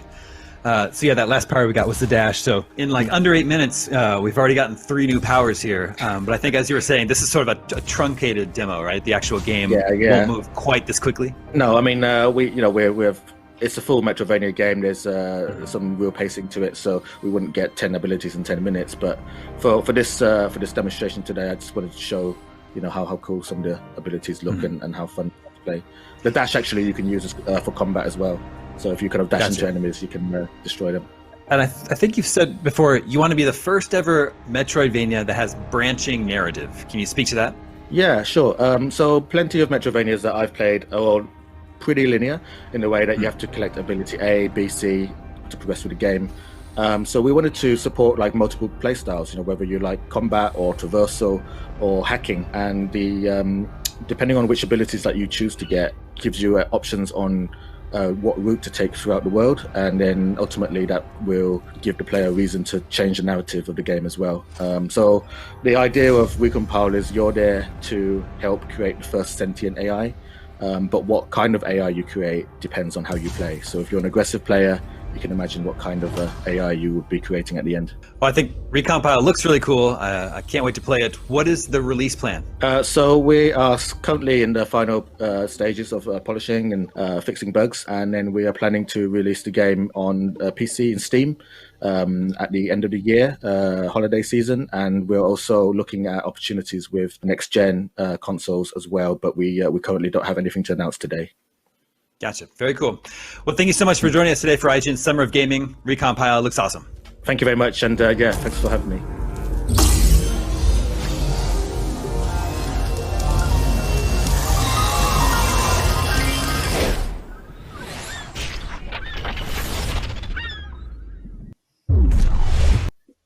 That was Recompile, and now our producer is asking us to use that as a segue to recompile our social and charity information. I'm very sorry. Here goes. Don't forget, you can follow IGN on TikTok and search IGN Summer of Gaming hashtag for exclusive bonus content and to upload your own gameplay clips. And all Summer of Gaming long, we're asking you to donate to the World Health Organization and Bail Project by following the links in the video description. By donating, you'll have a chance to win codes for games like Resident Evil 3 or swag from companies like Bethesda.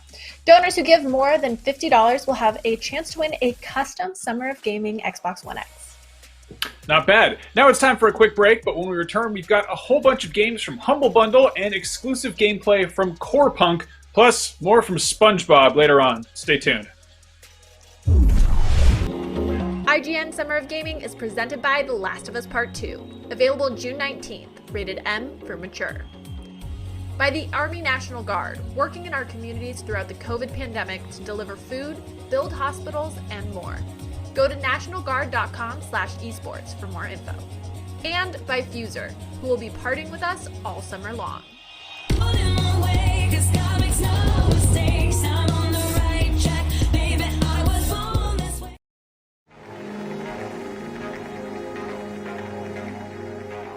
Everybody loves watching a speedrun of their favorite game. But what if you got the opportunity to peek into the minds of the developers while they watch their games getting completely wrecked? That's exactly what happens in every episode of Game Devs React to speedruns. Yeah, you can do that. Oh my god! We invite you to ride along with the developers as they react to, question, and enjoy some of the most skilled players exploiting and speeding through a game it took years of their life to create. Join us every Saturday for a new episode. If you're not following IGN on social media, what are you waiting for? We're constantly updating our feeds to bring you the latest news, gameplay, custom original content, the best user-generated videos and art, memes, and a whole lot more. Be part of the conversation throughout the year. Follow IGN on Instagram, Twitter, Facebook, TikTok, and Snapchat. The next generation of video gaming is on the horizon, and IGN is here to bring you the latest PlayStation 5 and Xbox Series X news and analysis in our new weekly show, Next Gen Console Watch 2020. We'll bring on the experts to discuss and analyze all the latest developments around these new consoles. From frame rates, services, features, peripherals, and even all the new tech jargon, Next Gen Console Watch 2020 will keep you up to speed on everything leading up to the next generation of gaming. Join us every Friday for a new episode. News, games, and more is IGN's live news show every day of the week that covers all the day's news about games, movies, comics, and of course more. This is our daily live show that takes a rotating cast of IGN talent, going over all the latest news of the day while taking live questions and comments from chat. We're live every Monday through Friday at 4 p.m. Pacific, 7 p.m. Eastern, and you can find us on mixer.com/IGN, youtube.com/IGN, and twitch.tv/IGN. See you there.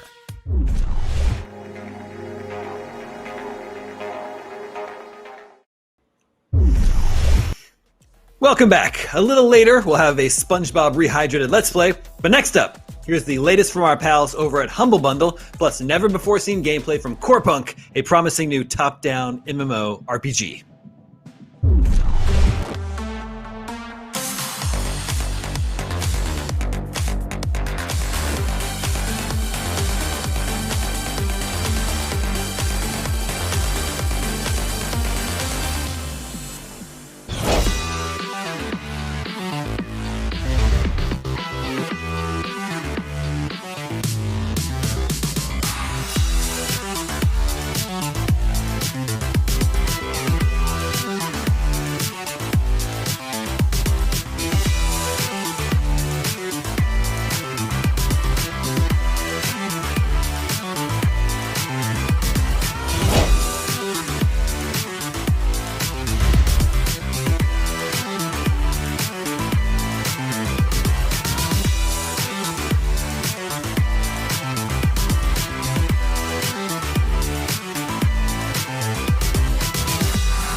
I'm joined today by Eugene Kiver. Thanks for talking with us. So let's start with the most basic of basic questions.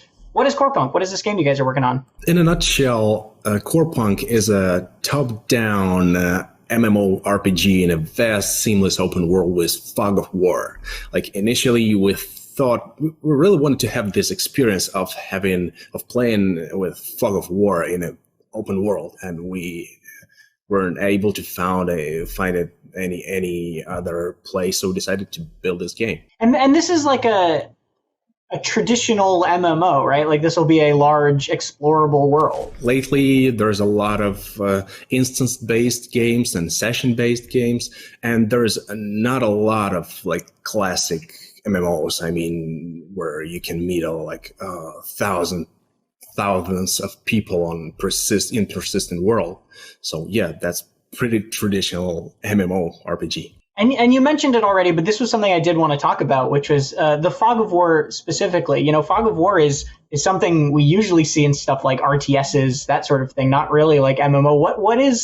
Why was it important to you to include this? Why did you want to see an MMO with fog of war like this? And kind of what does it bring to Corepunk? Well, it creates a lot of these encounters that you would not expect to get in a game where you see like 4 kilometers in front of you. You don't know what awaits you behind the next corner. Like what will happen? You can meet a foe. You can get into the fight because we have this open world PvP, so you can get attacked anywhere in the world, or you can create these ambushes on other people, or you can meet a friend who you can meet someone in the forest, you chat to him and become friends for a very long time. You don't know what awaits to you. And let's talk about some of those environments that you'll be discovering under Fog of War too, because you just mentioned one is like something I noticed back when your gameplay reveal trailer back in December, I believe it was. There's a ton of visual variety in this game. You know, it's one moment you're looking at like steampunk style trains, another moment you're in like a neon cyberpunk city, and then another you're in more of a traditional, you know, fantasy based MMO forest fighting creatures. So like what are some of the themes you'll see in Corepunk? Yeah, actually the trailer was kind of packed with all these environments. So yeah, in an actual game they are much more spread out all in the world. But yeah, there's 4 basic cultures and themes we wanted to see in Corepunk. That's monopunk, which like fantasy basically, this cyberpunk, steampunk, and post-apocalyptic dieselpunk. So, but there are cities of these cultures are really like far apart, so they're not be like blended in one city, but there's kind of eclectic. There's a lot of mix of cultures in a game. And that was like an explicit goal, was to sort of focus around. I mean, I know the name is Corepunk, so it was really to kind of go around these different sort of punky ideas. Yeah, at some point we just realized that there's a lot of punk styles in the game, and this world of Corepunk, its lore is that it is like a cradle of life, and basically it's just a core for everything. So we decided to just call it Corepunk. And switching to the actual meat of the game, the actual things like combat, classes, how does Corepunk handle sort of the more like a traditional MMO class system, something like that? We have 4 archetypes. Those are tank, heal, damage dealer, and support. Support is getting much more attention lately in session-based games, so we're fans of that archetype too, so we decided to add this class. And in terms of how you would select your class, we have 12 heroes and 6 that we are focusing on to bring into closed beta. And each hero has 3 weapon masteries, and basically each weapon mastery is your class. So yeah, you have that's how it works.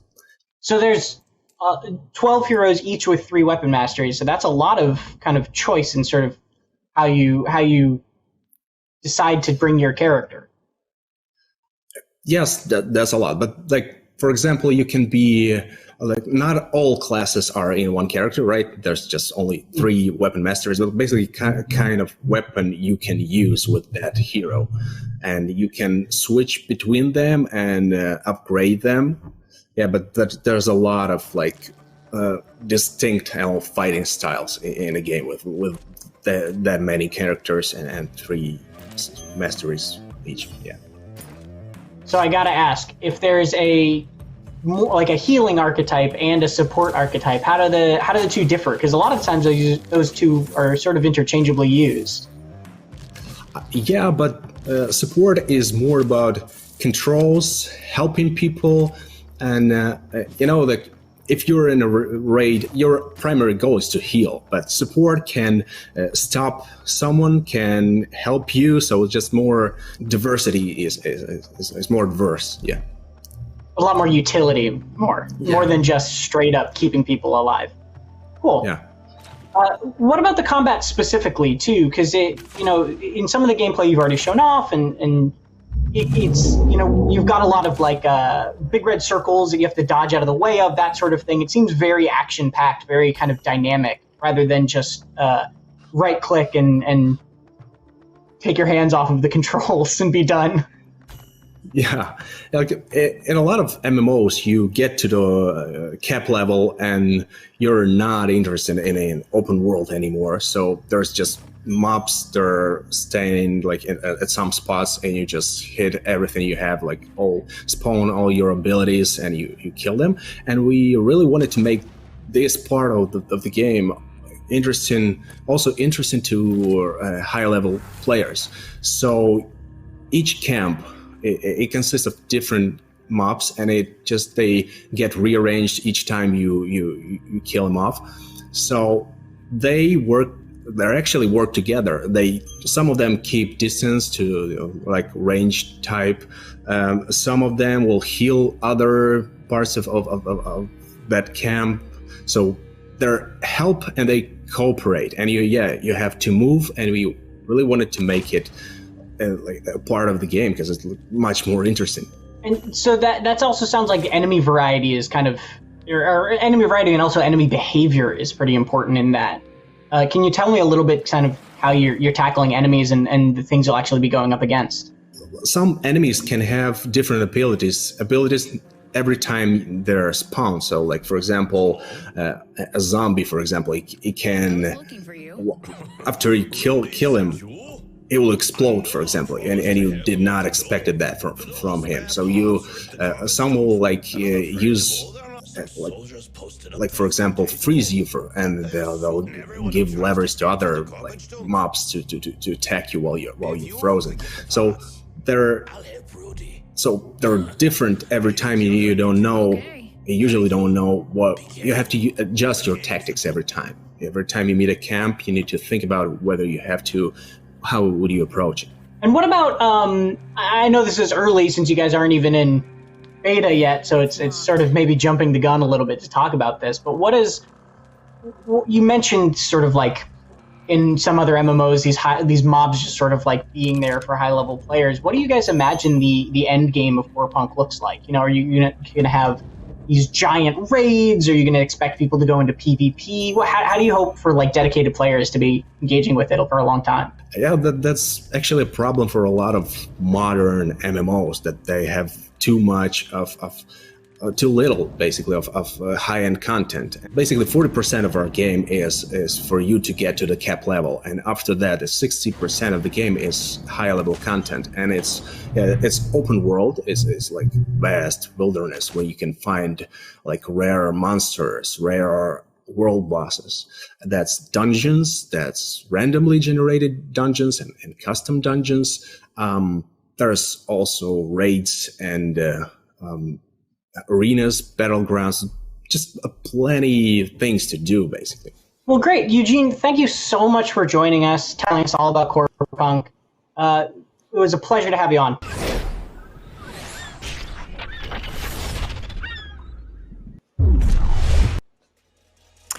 We are nearing the end of our 4th IGN Expo, but there's plenty of great Summer of Gaming content to come. Today alone, we'll have a special Xbox One X update and an exclusive SpongeBob SquarePants Battle for Bikini Bottom rehydrated Let's Play. Not to mention our Animal Crossing charity stream tomorrow, where our pal Brian Altano will be touring a bunch of celebrity islands in Animal Crossing New Horizons. You can catch it wherever you stream IGN or on channel IGN1 on your Samsung TV Plus. All right, let's end Expo 4 strong. What's on deck? Destroy All Humans. The game, not the directive. Destroy All Humans abducted its way into fans' hearts with a zany style and chaotic alien invasion-themed mayhem. It's now been completely rebuilt from the ground up for modern platforms. Let's check it out.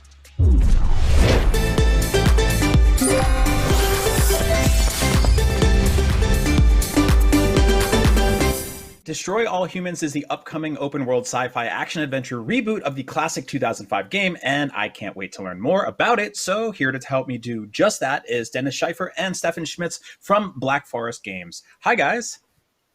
Hello. Hello. It's good to see you. So we have been tracking this game for a long time here at IGN. Big fans, me particularly, because I think this does a really good job of sort of fusing comedy and chaos, which is two of my favorite genres in all of life. And so we saw this game, you know, you were showing it off around the convention cycle last year. What's new this time around? Like what are the sort of the new additions that you guys are kind of proud of here? I mean, the first thing that is new that we have a release date, so it's coming out on the 28th of July. So many people were waiting for this. And of course, we now have done the whole production and kind of can tell you a bit more about the changes we did to the original and what we kept. And I think Stefan, as our assistant creative director, might be best to talk about that. Yeah, sure. Largely the development since we showed it off last time, I think it was at E3 last year, was that we applied a very strong level of polish to everything. The VFX look more crisp right now. The gameplay was now smoothed. We took actually some feedback that we got from earlier interviews and from fans when we showed off a few things in our trailers, and improved a bit on our PK system. It's now really fun to just toss around things and make them exactly land where you want them to land. Also a few additions. Also a few of the additions that are very apparent is, for example, how we let the synergies between weapons and psi abilities work together. For example, with the Iron Detonator, Crypto's signature grenade-throwing weapon was an extremely nice detonation and disintegration factor to it. If you toss a grenade, if you shoot a grenade with that thing, and you pick it immediately up with PK afterwards, you can basically fling it and toss it like a dart, or it feels more like a rocket launcher when you use PK on it. So essentially you turn one weapon into two different weapons by just trying out to fiddle around with your psychokinetic abilities around it. So that's a big part of this, is sort of combining systems to create mayhem. And they make there's a lot of open world games where you are rebuilding things or bringing people together, doing objectives that are sort of a little bit more peaceful. This is obviously just about destruction. It's literally in the title of the game. So how is it to sort of nail that feeling of just pure mayhem? Like what's the most important thing to get right when you want players to really get in there and just wreck shop? I think, yeah, you go ahead, Dennis. Yeah, so I think one of our biggest focus was the controls of the game. We wanted the player to always feel in control and to always know what he has to do to achieve the kind of destruction he wants to achieve. So we spent a lot of time optimizing and then looking also at later installments of the original games, how they already found solutions for control, let's say issues or criticism that people had for the first game. So we took all into consideration and to really focus on smooth controls and a fluid gameplay. So that was one of, yeah. Now, like in terms of traversal, I think what I really dig about this game that's super cool to me is the sort of the platforming feel of it. It's, it almost feels grounded in traditional platformers, which obviously the original game kind of came out right at the tail end of that kind of renaissance of 3D platforming games. Tell me a little about traversal, because we're obviously seeing, jetpacking, double jumping. It looks like almost rocket shoes. Like there's a lot of really cool ways to get around in this game. Yeah, what we were looking at when we started the development of the game is we were looking not only at Destroy All Humans 1, but also the whole series as a whole. And one thing that was very apparent to us when we looked at Destroy All Humans 1 and 2 is essentially this power fantasy of being that the alien invader, and how much fun it is to essentially domineer your foes with these fun powers. And we had the feeling to actually build up upon them, make the jetpack, which is one of the most signature things, feel fast, powerful, and really cool to use. As you can see here right now in the example, all this zipping around, which you then can switch into a focus mode when you play with a gamepad to essentially sail around enemies. It makes it feel really fast paced, but you're totally in control about that. And to play on top of that and put it into a modern sense, in a modern setting of modes of locomotion and transportation, we added an additional dash, which is also doubling as an evasive ability if you're under fire, and the skate ability, which is an upgrade you can simply attach to Crypto and go like skating on this kind of psi hover cushion while you either enjoy the view or try to get fast from A to B. God, I love it. Yeah, I love it so much. This is exactly kind of what I look for in open world games, right? It's this sort of ability to just kind of approach things however I want. We saw an objective earlier that was basically like kill a human with a car, which you've done now several times during the length of this gameplay. What are some of your sort of like favorite weird objectives in this game, like the really crazy ones, without spoiling too much? Stefan, I think you. I think my favorite is right from Turnip Seed Farm. Essentially, two additional objectives. One of them is, kill those bovine creatures which are not reacting to the Furon invaders. And you go, okay, drown a cow in the lake. Let's try this. PK and go ploof. That's the one. And the second one is, Martha Turnipseed is still around when you have to kill the cops. So kill her with a chicken. With a chicken? Oh boy, chickens are deadly throwing weapons. I love it so much. Oh, that is so awesome to hear. I wanted to ask about that too, because it's sort of, not about chickens, although we can always talk about chickens, but Sure. the chickens are sort of a classic comedy trope, and comedy is pretty tough in video games because comedy is about timing. And in this game, I'm like cackling and laughing almost the entire time because of a lot of the it's sort of almost vintage kind of Looney Tunes-esque comedy in this game. When you zap a car, it jiggles, and then you electrocute somebody and you see their whole skeleton. What were some of your sort of comedy influences for this game, and how do you get comedy right in a video game?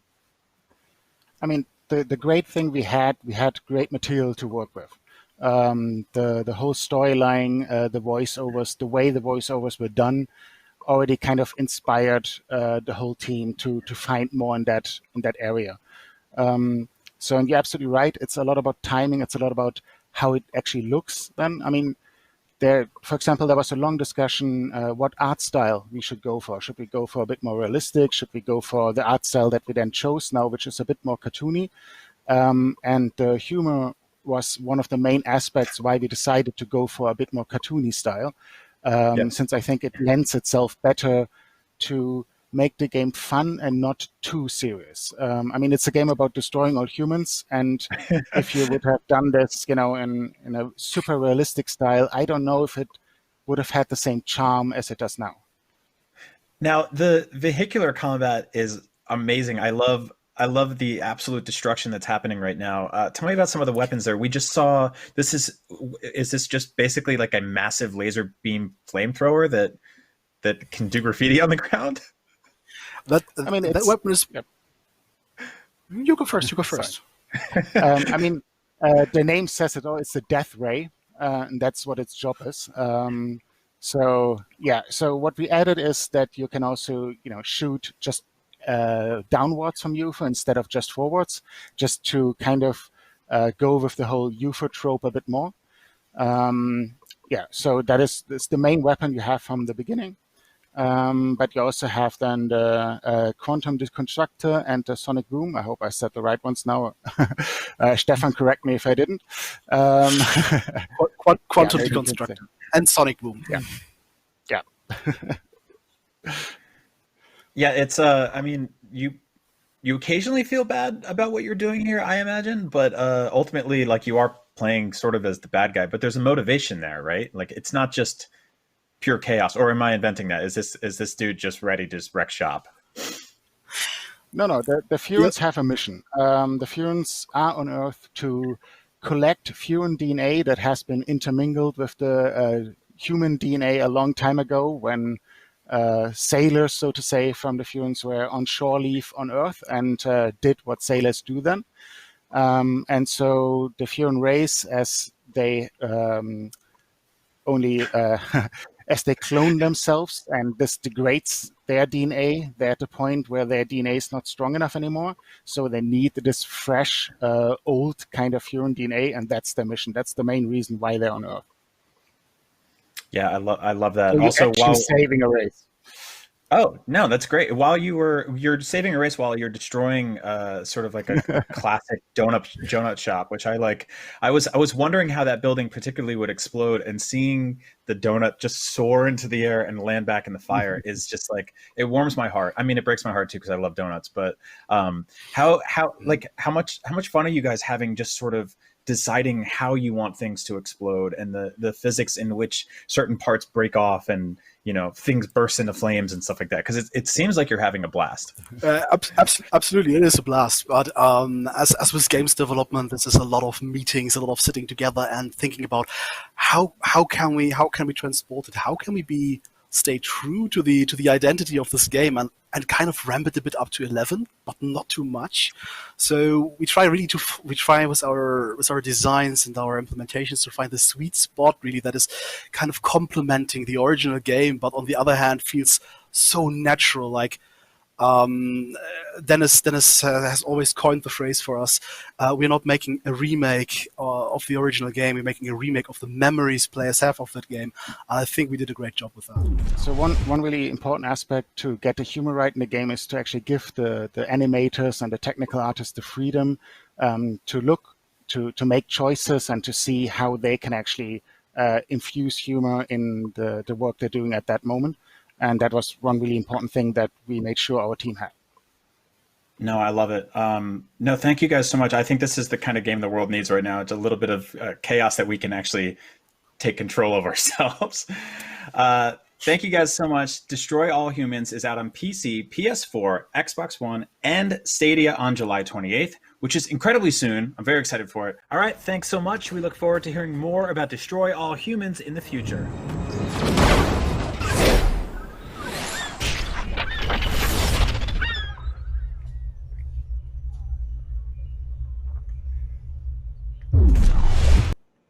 I can't believe it. That's it for IGN Expo number 4. We are done. That is all the games that anyone will ever make or talk about, and yet somehow IGN Summer of Gaming continues. After the break, we'll have a very deep dive into SpongeBob SquarePants, The Battle for Bikini Bottom, Rehydrated. That title is too long. And then keep an eye out for more charity speedruns, our Celebrity Animal Crossing Island Tour stream on June 16th, and plenty of other stuff coming up. There's also our special Xbox Series X Smart Delivery update, Chad Michael Collins guesting on tomorrow's news, games, and more, our interview with Tony Hawk at the end of the day today. We pulled out every stop we could find, and we're hoping you'll do the same when it comes to donating to our 2 great causes, the COVID-19 Relief Fund and the Bail Project. You can do that by following the links in the video description or head on over to donate.ign.com. Visit IGN for the full schedule, and for even more Summer of Gaming goodness, download the TikTok app, follow IGN, and search for IGN Summer of Gaming hashtag, where you can watch along with live events and submit your own Summer of Gaming moments, reactions, and plays. Or leave us a Yappa video comment at IGN.com, and your Yap could show up on the stream. For now, we've got an exclusive interview with Jason Arnold from Team Xbox breaking down smart delivery on the Series X, and right after that, we'll hop over to Bikini Bottom with Miranda and Akeem. All of that right after the break. See you next time, and thanks for watching. IGN Summer of Gaming is presented by the Army National Guard, working in our communities throughout the COVID pandemic to deliver food, build hospitals, and more. Go to nationalguard.com/esports for more info.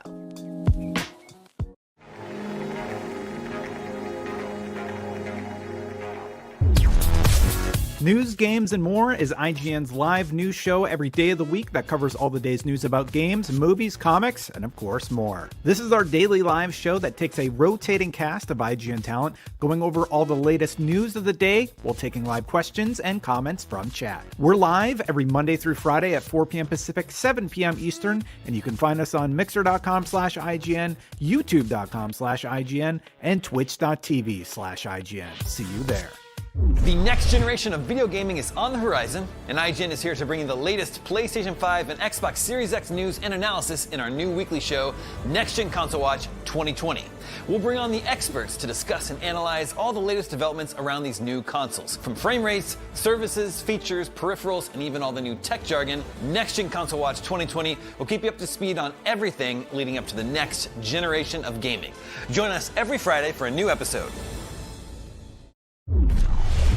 Not only is IGN the world's biggest media brand for games and entertainment, but we also have a team of some of the world's biggest fans of your favorite franchises.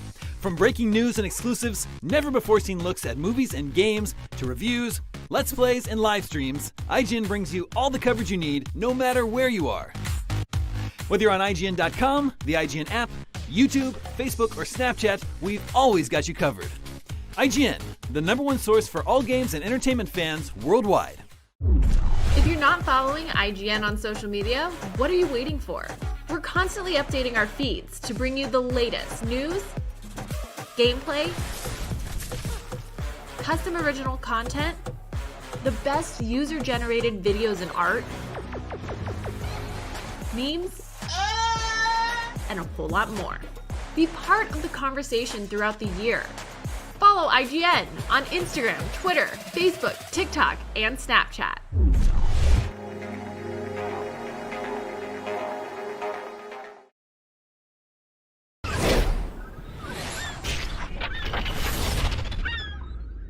Hey everybody, welcome to IGN Summer of Gaming. I'm Bo Moore, the executive editor for tech here at IGN, and today I am joined by Jason Ronald, the partner director of program management for Xbox and one of the lead engineers on the Xbox Series X. Jason, thanks for joining me. Hey Bo, really nice to be here. So today we are talking about the Series X's smart delivery feature. Could you just give me a quick overview of how smart delivery works?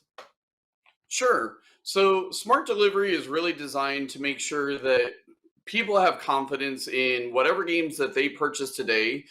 If the game has actually been enhanced for the Xbox Series X, they get that version of the game for free when they choose to upgrade to Xbox Series X. So it's a technology that we developed, and all of our first-party Xbox Game Studios titles will be leveraging smart delivery moving forward. And we've also offered this to all the partners across the ecosystem, and we're really excited by titles and the partners have jumped on board to make sure that they're providing the best experience possible for players on Xbox Series X.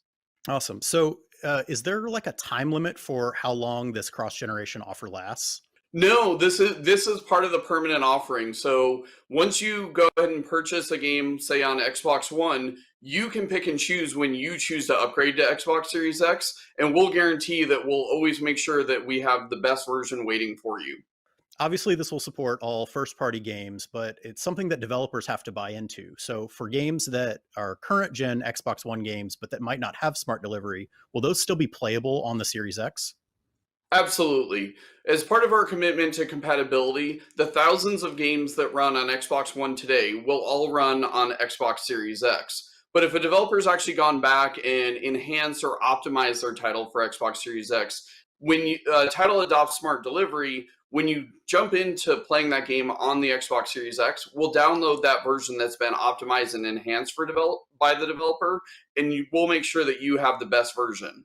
Cool. So tell me more from a technical standpoint of what really goes into that optimized for Xbox for Series X? I mean, what really are the things that will make a difference between that optimized version versus just the backwards compatible version?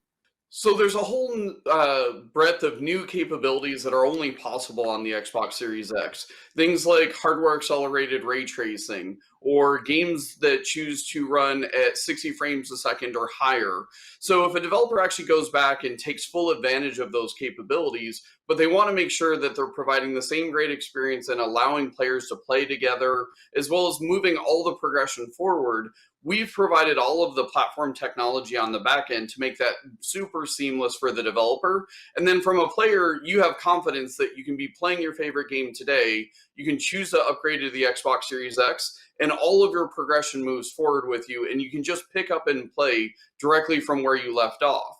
Similarly, if you choose to say you have another Xbox console in your house, let's say you have an Xbox One S in another room, you can easily jump between both consoles, can keep playing as you see fit, and then your progression moves forward with you.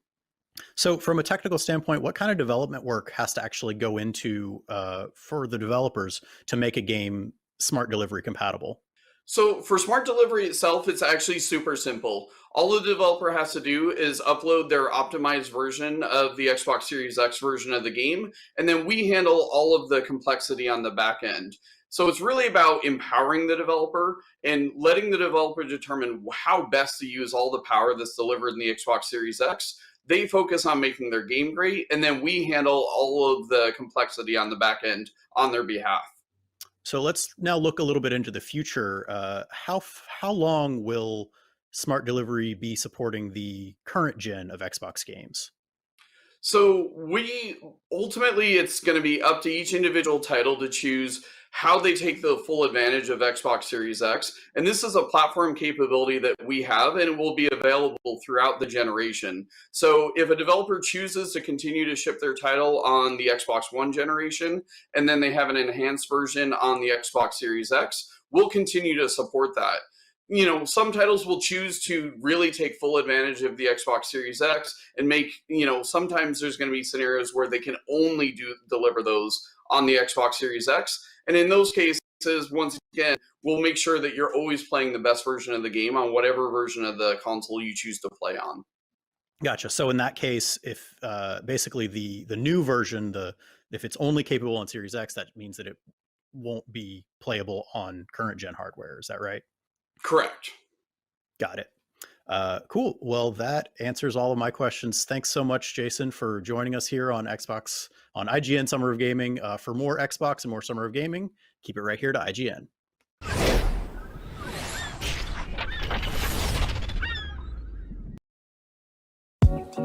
IGN Summer of Gaming is presented by the Army National Guard, working in our communities throughout the COVID pandemic to deliver food, build hospitals, and more. Go to nationalguard.com/esports for more info.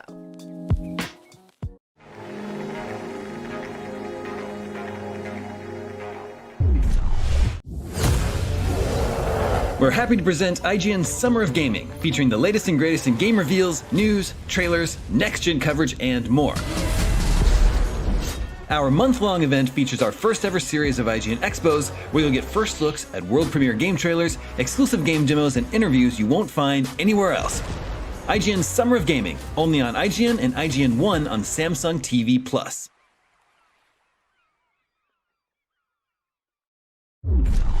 Tired of watching IGN on those tiny cell phones and tablets? Well, IGN is moving to your living rooms. Starting in June, tune into IGN One on your Samsung TV Plus to see all that IGN has to offer, beginning with our exclusive Summer of Gaming event. You'll get first looks at world premiere game trailers, exclusive game demos, and next-gen console coverage that you won't find on any other network, only on IGN One. The next generation of video gaming is on the horizon, and IGN is here to bring you the latest PlayStation 5 and Xbox Series X news and analysis in our new weekly show, Next Gen Console Watch 2020. We'll bring on the experts to discuss and analyze all the latest developments around these new consoles. From frame rates, services, features, peripherals, and even all the new tech jargon, Next Gen Console Watch 2020 will keep you up to speed on everything leading up to the next generation of gaming. Join us every Friday for a new episode.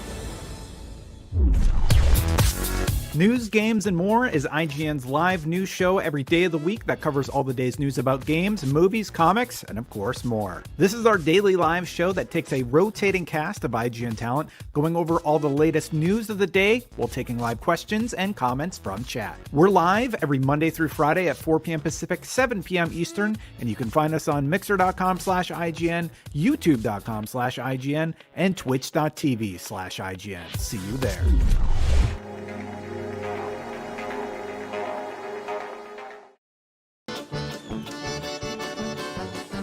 Well, Expo 4 is over, but IGN's Summer of Gaming is still heating up. I'm Akeem Lawanson, and we're about to play SpongeBob SquarePants: The Battle for Bikini Bottom Rehydrated. You guys already know this title. It's an awesome 3D platformer now being remastered with a bunch of new modes and bonus content. And I honestly can't wait to get my hands on it. But while we do, make sure to follow the links in the video description or head over to donate.ign.com to give to our